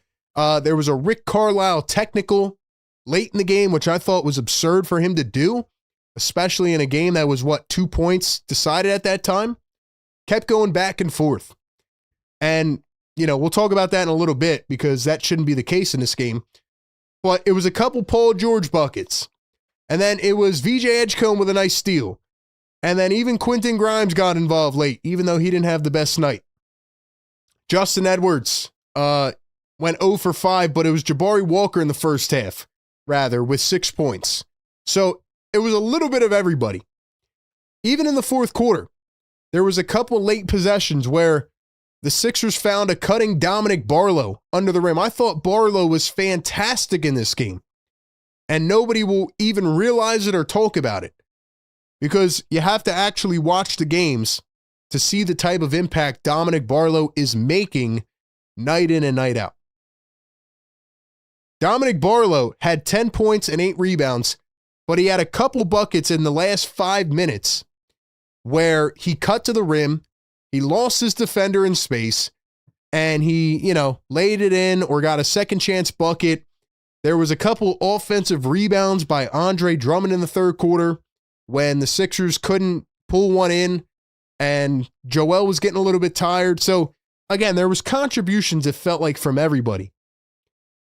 But with the game on the line, when it really mattered, Joel Embiid took over, Paul George took over, and it was Paul George down the final stretch that really got it to seal. Like if we go to the fourth quarter, with 5 minutes to go, and there was a sequence there where Paul George, he went out of this game, I think it was with, hold on, let me make sure I get this right. Joel Embiid came back with 7 minutes to go. Paul George left with 6:40 to go. And then we were wondering, because Paul George was at, I believe, 25 minutes at that point, and we were saying, is he going to come back in? Because he was at 25. That's been his limit. And we didn't know if Joel Embiid would go over 30.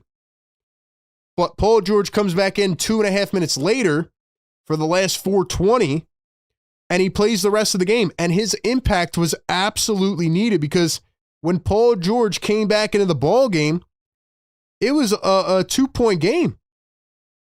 Sixers were trailing by 2 when Paul George came back into the ballgame. And then Dominic Barlow got fouled. And then Barlow had that layup, like I said, back-to-back possessions where he was really huge in this game. And Joel Embiid had a nice rebound. Then Rick Carlisle got the technical for the foul. And then Joel Embiid hit a nice shot. Then he got fouled, and then Grimes got fouled. And then after that, it was just foul after foul. Sixers were in the bonus. And the Pacers went on a run there in the fourth quarter where they didn't make a bucket for 5 minutes. Great defense by the Sixers. Great point of attack defense by Paul George tonight. Great point of attack defense by VJ Edgecombe. And really just everybody. Quentin Grimes. This was really a complimentary win. And I got to give Nick Nurse credit for playing Joel Embiid and Paul George over 30 minutes. Didn't I just say this a week ago? When Paul George and Joel Embiid can actually play those minutes and get back up to speed, you're going to need them late in these games. And they came through. I like that Nick Nurse didn't put the hard set limit on PG and Joel. Joel played 32 minutes. Paul George played 33. And they had to have them in the last 5 minutes of the game. They were very crucial to the outcome of this game. And that right there is good coaching.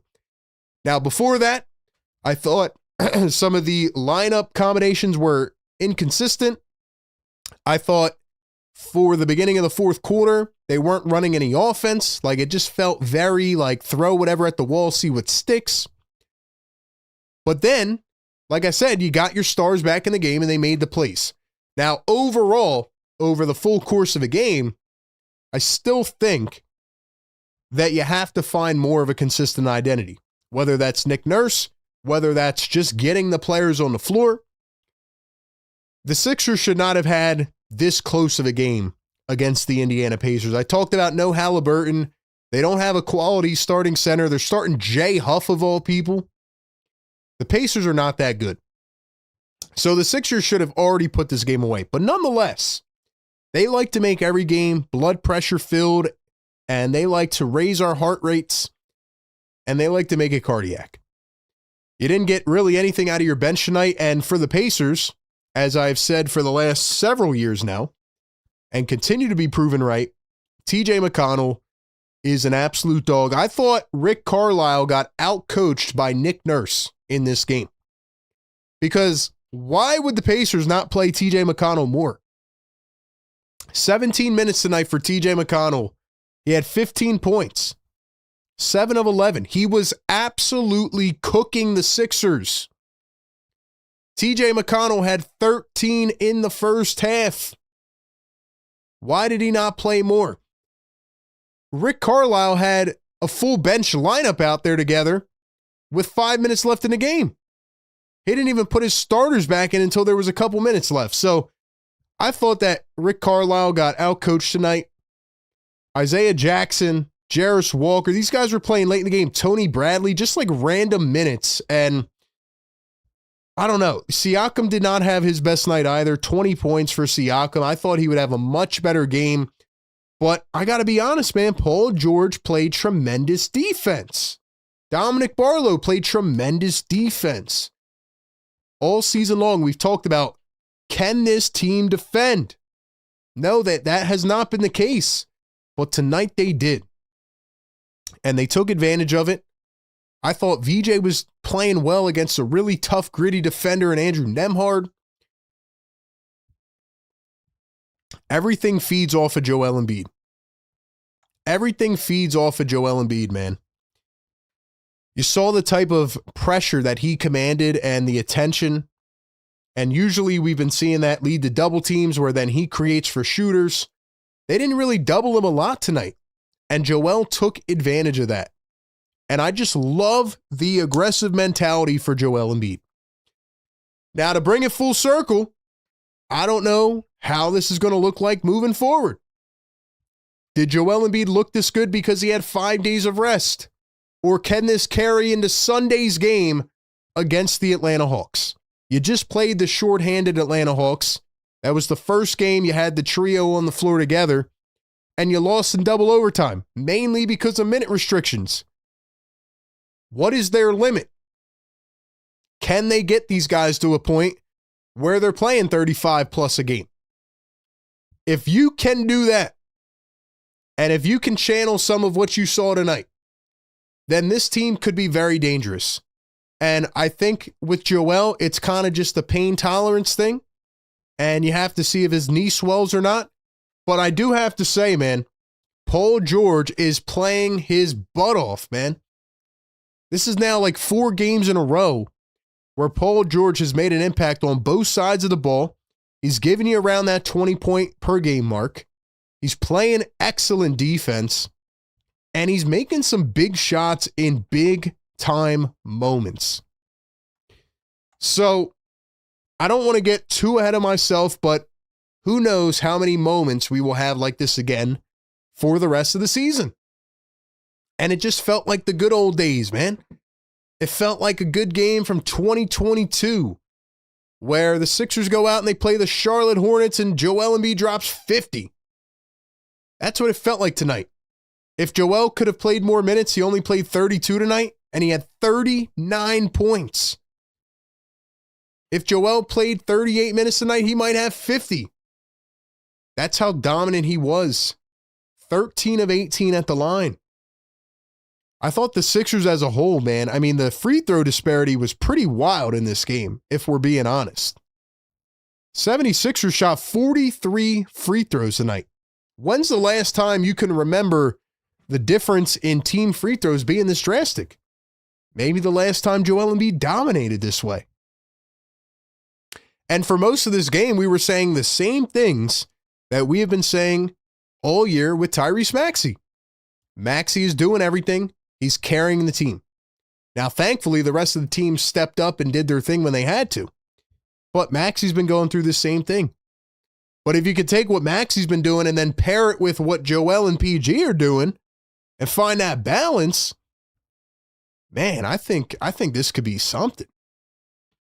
But it's only one game, and we can't get ahead of ourselves because we always seem to do that, and then we end up very disappointed. So none of the, oh, you guys hated on Joel Embiid, blah, blah, blah, blah, blah.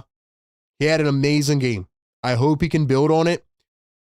Now, one other thing I want to say, man. I want to get to a negative for a second. And by the way, $5 super chat from Ematic 1977. He says, vintage, old school, throwback, whatever. Embiid played well. And I promise, man, we're going to get to the phones here in just a second. Ladies and gentlemen, let me know your thoughts in the chat. How do you feel about this game? How are you feeling? How do you feel about this performance? I got to comment on one thing in regards to Jared McCain, man. I think it is a crime what Nick Nurse is doing to Jared McCain right now. I love Nurse. I love McCain. But this is wild, man. Let me read this to you, okay? Jared McCain, in the first half, played 9 minutes. He had 5 points. 5 points in 9 minutes in the first half. Then he played 3 minutes in the third quarter and 0 minutes in the fourth quarter. Now, I already said this on the last postgame show. I already put out a clip about this, so I'm not going to harp on it extensively. There is no reason for Jared McCain to not play a single minute in the fourth quarter and to only get 3 minutes in the second half. That is ridiculous. He's better than Justin Edwards. And Justin Edwards played how many minutes in the fourth quarter? Justin Edwards played 5 minutes in the fourth quarter. Justin Edwards went 0 for 5 tonight, right? I think he went 0 for 5. Yeah, 0 for 5. 0 for 5 for Justin Edwards tonight. And yet he played for 19 minutes and Jared McCain got nothing. I just don't understand. Why? Why?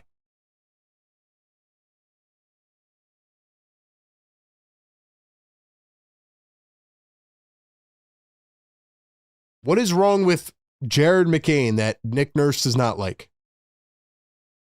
Why?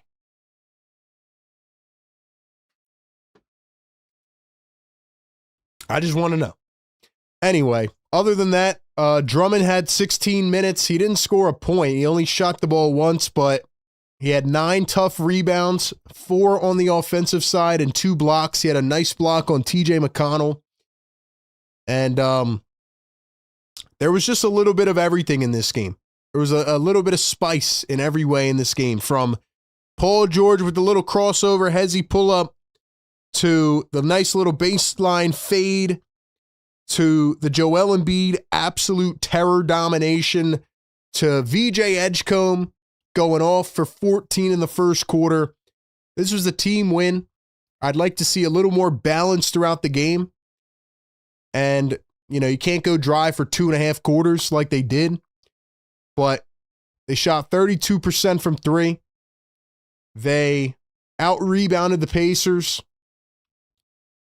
And when it mattered most, they came through and they hit some big shots. And that was because Joel Embiid and Paul George went over their minute restrictions. They have to play over the minute restrictions for this team to win, especially without Tyrese Maxey. So, nonetheless, man, tough, gritty Pacers team. They'll always play that way because of Rick Carlisle, but it shouldn't have been this close. But nonetheless, I'm happy with what I saw tonight, and I am happy with the win. So, ladies and gentlemen, that is where we are at. That is how we feel. I want your thoughts on this game in the chat, on the phones. Call in. Phone number is 339-207-7171, or join in through the Philly Take Discord. The link is pinned in the chat. We will load that up here, and we will see who is on the phone lines. All right, man. Let's load it up, and then we're going to hear from some people tonight. Before we get to our first caller on the Discord, let's see. We have we'll go to James on the Discord, and then we got our boy Downtown waiting and a few others. Before we do that, man, who gets the player of the game tonight? Drop it in the chat. I mean, I don't think there's any debate. Maybe a little bit, but I think Joel Embiid deserves it tonight. He has not received the player of the game award yet this season. He goes for 39 points, 12 of 23, 9 rebounds, 3 assists, 1 steal, 13 of 18 at the free throw line. He was absolutely dominant. Absolutely dominant. Amazing. Amazing. Joel Embiid gets player of the game. A vintage Joel Embiid MVP performance. It is about time. And it was nice to see, man. So shout out to JoJo, man. Shout out to Joel. All right. Let's go ahead and hop on to the Discord. Let's get someone on the phones to talk about this game and what they saw tonight. We'll go to James on the Discord. James on the Discord, unmute your mic. Hello? James, what's up, man? Hi, how you doing? I'm feeling pretty good, man. What you got for me? Sorry, say that again. I was on your video. I said I'm feeling pretty good, man. What do you have for me? I mean, there were a lot of things I thought All right, about. let's hear 'em, man. And to me, I think what stood out the most is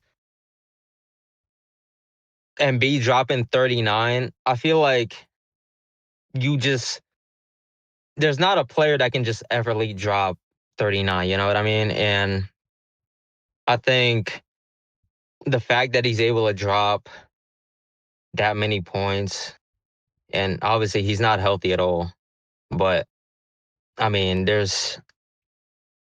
have been so many I'm sorry. You're good, man. You're good. No, take your time. Like, take your an time. NBA player doesn't just drop 39 like that, you know what I mean? No, I hear you, man. But like, my thing is, can it be replicable? You know, like, can we get this consistently, or is No, is I this definitely me gonna think it can be flare up? replicable. I think, like I said, I was like super chatting, but like I said, I think he just has to ramp up, and once he does, I think he's getting there. Like, and I think that's evident by tonight's performance. But I think he's getting there. But I think, as we know, he's always been the type of player that has never started the season on a good note. He's always had to ramp up, and he's been, trial by injuries, and he just had the right knee injury. So that has really, it's been a barrier for him. So All right, listen, James, and yeah, so you were the super chatter, James. So look, man, I pretty much agree with what you're saying. I think where it's a little different for me is that we're 24 games into the season, So like usually Joel would have a little rust at the beginning of the season. And I'm not saying he didn't this year, But again, it's just been very inconsistent because, you know, he played, what was it, like 6 games, and then he missed 9 in a row because his other knee swelled up, you know? So then this week, he comes back after 5 nice days of rest, and he dominates. Now, I'm hoping on Sunday, with a day in between, he can look the same. You know, I'm not saying he has to drop 39 again, but just move around well, go out there, be able to jump. I saw him contesting some shots tonight. It was great. It was like the old Embiid. The question is, can he hold up long term? Well, I think that's the problem, though. I think, you know, at the beginning of this season, you know, he's had to deal with a lot. And I think whenever he has to sit out for an injury or whatever, it kind of derails his progression. Yeah. And, you know, tonight, you know, it was a good sign, but he needs that consistency. He needs to keep playing games. And once we see him, you know, obviously he can't play back to backs, but if he can at least, you know, be consistent with his injury management, I think that's a good sign for him. Hey, and man, I think I agree. I don't even need him to play the back-to-backs, man. yeah, for sure. I mean, so it was a good sign tonight, and I think it's, you know, the future's bright for him, but I think people just have to be patient because, you know, like I said, he's never been the type of player that just, you know, was insanely good at the beginning of the season, and especially now that he's being derailed with injuries. And I think he's much better than last year for sure because, you know, there's not, you know, an injury that's keeping him back. I Yeah. think, you know, he has a right knee injury right now, and he's working through that, but it seems like he's good. Yeah, I agree, man. James, hope to hear from you again, man. Thanks for calling in, bro. For sure. Have a good one, man. Shout out James on the Discord. Good call. Good call, man. I like how he presented his points, and, you know, I agree with him. Like, Joel always has ramped up. You know, I think Philly fans have been very patient. I think there's been a lot that is going on, and, you know, at the end of the day, we want to see this team at full health. We don't want to be strung along and like, oh, well, he might play, he might not. Like, just be honest with us and tell us, you know? That's it. Tell us, be honest with us. Tonight we saw him on the floor. It was amazing. And I know Joel's trying his hardest, man. I know he's trying to get out there and do his thing. You know, we're being as patient as we can. But now it's go time. Get the full team on the floor. Simple as that. Simple as that. All right, back to the Discord we go. Let's keep it rapid fire. We got a lot of people on the phones. Fredo on the Discord. Fredo. Fredo on the Discord. Hello? Yo, Fredo, what's up? What's up, RB? How are we? I'm doing good. I like watching this game. It kind of sucks because this is a game where I wish Maxey would have played in, because he got a Joel Embiid that dropped 39 points tonight. Do I think he could keep doing this? It's too early to tell. I need to see at least like a 7-game sample size. I agree, If he man. could play 7 of the next 12, that'd be nice to see. Yeah. I mean, I agree, man. It's just a little bit too early to say like, oh, Joel is completely back, but this was a step in the right direction, man. Like, I don't want to not recognize it at all, but this is what we've been waiting to see. This is what we want to see from Joel. And I'm not saying, again, it has to be 39 a game, but just the will to go get a bucket, to rebound, to defend, and maybe it just depends on the health of the knee. But this was beautiful, man. Yeah, no, we don't need him to get 39 tonight. Maxey's averaging 32. He get a nice 25, 22. That'd be perfect, but yeah. I mean, I seen him jump up for a rebound at the end of the game. I was like, he's never really jumped for a rebound the past 2 years, but he jumped up, grabbed the rebound. You see him pushing the floor, and instead of stopping for a mid-range, you see him throw his body into somebody and try to get in the paint. So that was nice. Paul George looked really nice tonight. Hustling defensive end. His playmaking, when he said at the beginning of the season he wanted to be a point forward, if he had to play the role, some people kind of laughed at it, but you're starting to see, like, usually you know him for his scoring and defense. That's it. But he's out there passing the ball, making good reads. Paul George looked really good tonight. And VJ stepped up too. I agree, man. Anything else you got for me, Fredo? And that was it. It was a good win. I wish Maxey could have played tonight, but MB looked good. Everybody looked good. Absolutely, man. Hey, good win. Hopefully they can build on it next game, man. Appreciate you calling in. Yeah, they got to build on it. Thank you, man. Shout out Fredo on the Discord. What do you guys think? Can they build on it, man? Can they build on that? I mean, hopefully. That's the goal, right? Come back Sunday. Maxey gets back in the lineup. Maxey drops a nice little 30-piece. Joel does his thing, drops a nice little clean 25. Paul George drops a nice little 25. And there we go. The Sixers are rocking and rolling.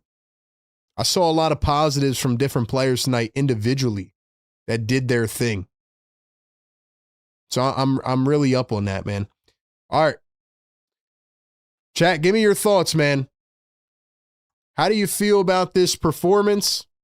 Do you think this is the Joel Embiid that we will see moving forward? Are you sold on it? What do you think? Let me know your thoughts in the live chat right now. I want to hear your thoughts. All right, let's go over to the phone lines. Let's go to the 610. 610, what's up, man? Appreciate you calling me. I got to build on it. Yo. Thank you, man. Yo. The Discord. Hello. Yo, what's up, man? Hey, how you doing? I'm doing good, man. Can you turn the stream down in the background? Yep, I will. All right. I got it completely down. Got you, man. Hey, what's your name? Where are you calling in from, bro? I'm calling in from Philadelphia. Listen, I just had some quick questions for you, just to hear what you have or what you think about some of the things that I have to say, and then I'll cut off and just listen to you talk, because I'd rather that than listen to me talk. Yeah, man. What you got? One, size. It just seems like when Jared's in there, or even Tyrese, even though Tyrese is a must, that it seems like they get us on size. So I'm concerned with size, and I want your feeling on size. The other thing that I want to address is distribution. Now, if we had a good point guard, and this has no reflection on Tyrese, he is 100% my favorite player, and he's 100% the best player on the team right now. But distribution goes from game to game. And with that being said, it almost seems like if we had a distribution type of player, and I think Paul can actually do something like that, that from game to game, he can find the hot hand, and then he can distribute that way. So I just want to hear your thoughts on those two aspects, and then I'll just listen to you talk. Absolutely, man. And appreciate the call, brother. Shout out to my guy from Philly, man. And I'm going to answer your questions. And I would actually love to hear the chat's thoughts on that as well. Size and distribution. Two great questions, by the way. And I'm sorry, like I said, I'm still under the weather a bit. But number one, size. Tyrese Maxey, Jared McCain, Quentin Grimes, VJ Edgecombe. It is the modern dilemma, you know? You have these quick, crafty guards that can explode for 40 points and, you know, can hit the crossovers, step backs, and, you know, half spin, hezzies, like all these crazy things, but they're 6'2", 6'3", 6'4". Can you pair a backcourt like that with guys that are smaller? I think you can, but it depends on the build of the rest of the team. I don't think you can have two guys that are completely unplayable defensively together, but as long as one is okay, and as long as you have a deep guard rotation where you can pair those guys, I think that it can work. But to your point about the point guard thing, I think that's a great point, because Jared McCain played 3 minutes in the third quarter, and he played 0 minutes in the fourth quarter. And Nick Nurse a couple weeks ago said VJ Edgecombe is the backup point guard of the team. We know Quentin Grimes can't really be that lead guard off the bench. VJ, I don't think, is there yet, ball handling wise. So why can't Jared McCain be that point guard off the bench? I think he can. I think he's shown he's more than capable of handling the rock and setting up offense. But that takes me in to the other point. Distribution. I just got done saying at the beginning of the postgame show how it's very inconsistent, and that is because Joel Embiid and Paul George, one, do not play every game, and two, are in and out of the lineup even when they're in the game because of minute restrictions. So I agree. It's like you're trying to do one thing, and then you got to change it up, and then you got to change it up. Like, it's from game to game. It's almost like not knowing who's coming into work each day, and you're managing a company, and you can't really depend on, one manager, the next assistant, or whatever. So you got to constantly make changes to the model of how you're working the flow, right? So I think Paul George actually can be that bridgeway, that connector. I think Paul George should be able to handle the rock. I think some offense should be Tyrese Maxey taking over like he does and, spacing everybody out to the perimeter, let Maxey go and cook one-on-one. And then I think there should be, a couple quick ball screens, get a shooter open on the wing. And then sometimes there should be Joel Embiid down low, posting up, maybe not all the time. But then here comes Paul George handling the rock, setting up teammates like he did tonight with his 5 assists. I just don't think we see it consistently enough. And even tonight, VJ Edgecombe once again showed why he can run spurts of the offense. But we haven't seen VJ run the offense from the first week of the year. So in terms of distribution, I think you have a really solid point. And I think you build that identity throughout the season. Like, for example, the Oklahoma City Thunder have all these guys that can do different things with the ball, and they play amazing defense, and they can do all this. But why are they so good? Because they've played together for a lot of games. So they know, okay, SGA is going to take over at this point. Here comes Cason Wallace off the bench. He's going to run these possessions. Here's Isaiah Hartenstein, little rim run right there. Boom, perfect. Oh, Jalen Williams, here you go. Take the ball, shoot it 20 times, Whereas with the Sixers, it's like, all right, Maxey plays one game by himself. He shoots the ball 42 times. And then next game, here comes Joel Embiid, who's an MVP player, so he needs the ball 30 times. Does that make sense? Hopefully, I'm making a little bit of sense here, but it's a long-winded way of saying that I think the distribution needs to be more balanced, and the way they do that is by building more consistency and chemistry by playing together. So hopefully that makes sense. And in terms of the defensive thing, I think Maxey has very much held his own defensively and has gotten better over the years. And I think even McCain has shown potential that he can be average on the defensive side. Maybe not lockdown or anything like that, but he has certainly shown potential. I go back to that one play last year where LaMelo Ball was getting locked up by Jared McCain in crunch time, in overtime. So anyway, that's my thoughts on that. All right, we're going to go to downtown on the phone line next, and then we have a couple more on the Discord. But give me your thoughts on that down in the comments. And before we get to them on the phones, got to give one more great shout out to our partner over at Sleeper. If y'all haven't checked out the Sleeper app yet, do me a favor, go ahead and check them out, man. Sleeper is your one-stop shop for all your sports needs, and you can pick on games in real times, pregame, live game, or across sports.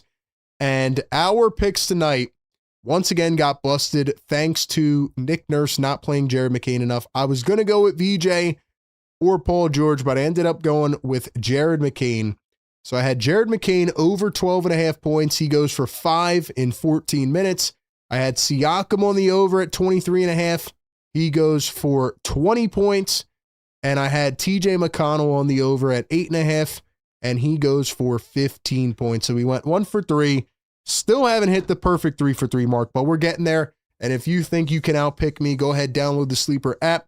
use the code PhillyTake, get a 100% deposit match up to $100 on your first deposit. Shout out to the Sleeper app for partnering the show all year long. Terms and conditions apply. See Sleeper's terms of use for details. Operational in over 25 states.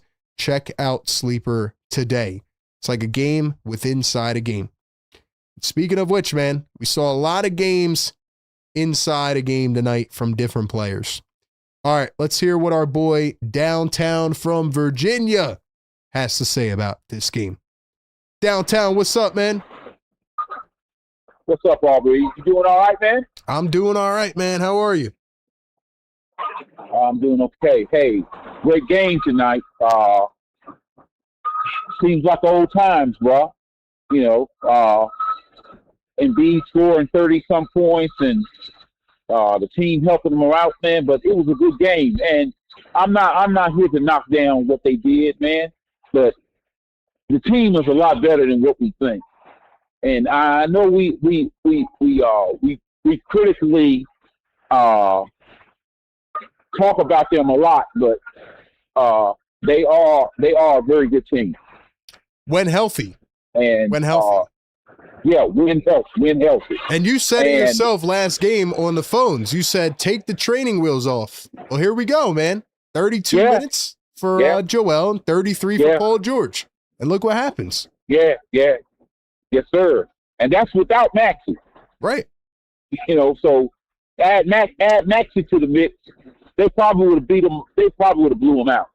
But you know, if you know who deserves right now Coach of the Year, and a lot of people might get upset about it, but you name me any team in the NBA right now that has had as many combination of starters as we have. So you're saying Nick Nurse should be Coach of the Year? Yes, sir. Considering all the stuff that he has to go through, and we still 14-10, man, that's an accomplishment, bro. I mean, I may not like some of the stuff that he does, but you know, overall, man, the guy is a pretty good coach, man. We certainly wouldn't have got it from Doc Rivers. I guarantee you that. Doc Rivers would have jacked it up a long time ago. You know it as well as I know it. I do agree about Doc. I don't know if I'm giving out Coach of the Year honors to Nick Nurse, but I 100% agree with your point, man, about the stuff that he's had to deal with since becoming the coach of this team. Like, not a lot of coaches have had to deal with that, man. And it is rough. Yep. Yeah. But, yeah. I mean, no offense, man, but, you know, and yeah, you know, but the thing about it is, man, I know we're a work in progress, but if we keep bringing the people in and keep doing what we need to do, man, we'll get better. Because right now we're sitting fifth in the Eastern Conference, and there are a lot of teams who have not went through near as much adversity as we have, and we still fifth in the conference. I mean, you got to give them credit for what they're doing, and you know, I like I said, I may not like how they got to 14-10, but considering all the things that they've done, oh man, it's a big accomplishment. Yeah, I agree, man. You take it easy, bro. Hey, you too, man. Shout out Downtown on the phone lines. Always got to respect the man calling in. I'm guessing from work, man, grinding, listening into the show on a Friday night. He's like, let me tap in and get my thoughts. Shout out to Downtown. Drop some fires in the chat for him. And I know the chat is going off on him right now for that take. That was a wild take. That was a wild take. Listen, man,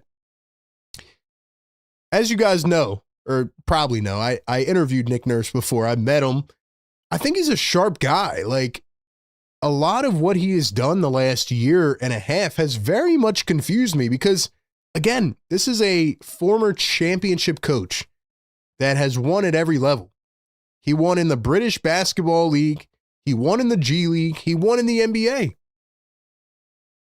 I mean, it's been shocking to see what he has done at some points, but I mean, at the same time, you also do have to take into account what he has had to go through with this team. Like, I feel like any coach put in this situation would fail.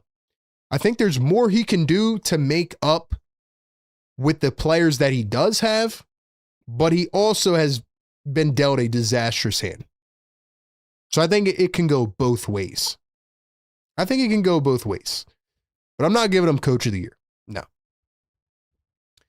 All right, man. Couple more to close us out, and then we will be back on Sunday. Like I said, guys, and also I said this at the beginning, man, but if you are listening on the Postgame platforms, the podcast platforms, leave a 5-star rating on Apple Podcasts, man. That would be huge for us.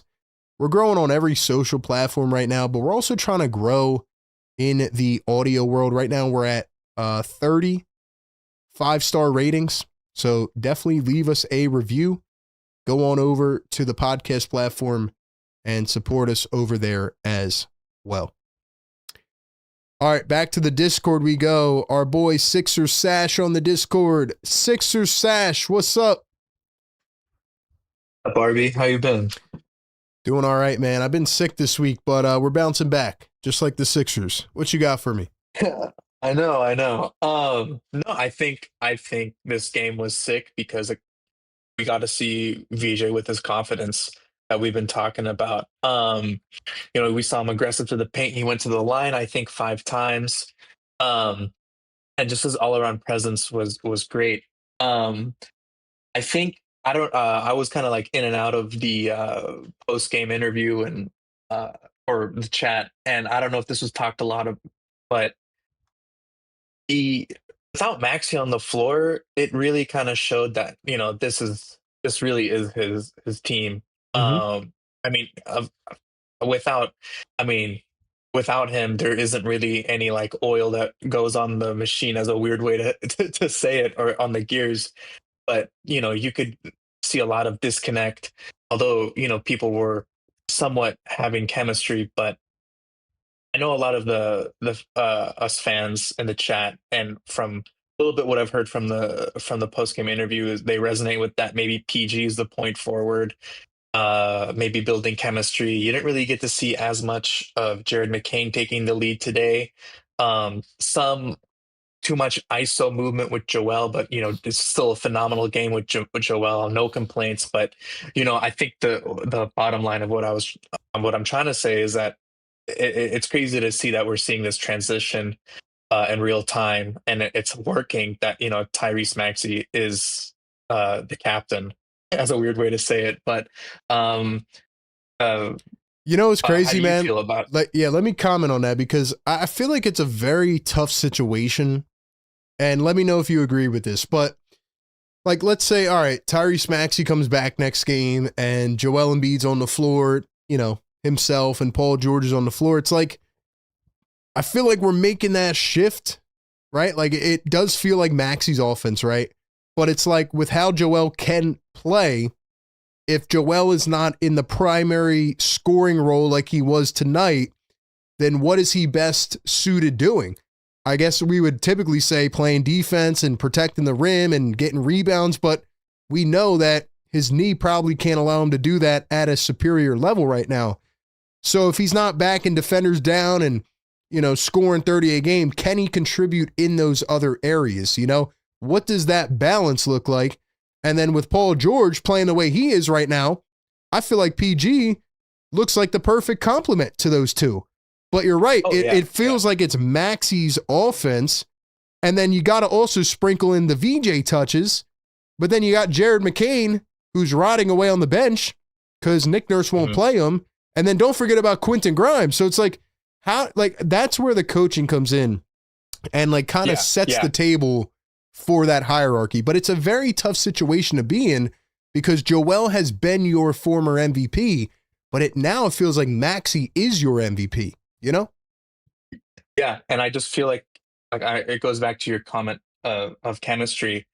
I mean, it's going to run through Maxey, but we don't know what that looks like, how they'll adjust for the Hawks. And I don't know if I called in on the Hawks game, but I mean, that's Jalen Johnson's team. I mean, that guy is so good, and so it'll be interesting to see how our Sixers are just gonna learn from their past mistakes hopefully everyone's healthy and just build that chemistry. But no, I totally agree. We're in a blessed position, and this might be a hot take, but out of all the teams in the NBA, it's weird, and I don't really like a two timeline approach. But with this group of squad, or with this squad, um, I think, and we know how deep our bench is. We know the talent, and like as diehard Sixers fans, we know how capable these guys are. If everyone's healthy, this two timeline approach could work. But we just got to keep that consistency up, like you were saying. So Yeah, no, it could work. I appreciate your take. It could work, but like I'm also a little concerned. Like, let's say they play OKC or I don't know, the Spurs or whoever else, like that's going to run up and down the floor. Like can they keep up with that level of tempo, especially with how they've looked health wise, right? Like that's my main concern. And like That's true. How do you like kind of fit those two timelines together? Yeah. Okay. Yeah, no, I appreciate that. But I think that's all I got to say for now, and I appreciate you taking the call, man. Appreciate you, man. Shout out Sixers Sash on the Discord. Another great call from him. Great calls tonight, man. Y'all have been killing it. Let's see what the chat is saying. Let's see. Who else we got? Anybody else going to chime in on the phones? We got our boy Cool J up next to close us off. Let's see. Chat's talking about going to a game. Nurse has to play his hand. I agree. Who else we got? Busy B still rocking in the chat. Busy B, MVP. Same with Don Boyle. Daniel still rocking with us. Let's see, man. Talking about attorneys in the chat. All right, we'll go back to the phones, man. Let's get our boy Cool J on the Discord. Cool J. Yo, RB. What's up, man? I think, everyone must end up with the whole game. But overall, all I was going to say is that we definitely seen the vintage MB that we wanted to see for a very long time. And like him actually going actually being able to like get into the paint, like protect his defender, like doing some stuff that he haven't done. And the fun fact is like this is the first 39-point game since game 3 when he scored 50 points. So yeah, that's right.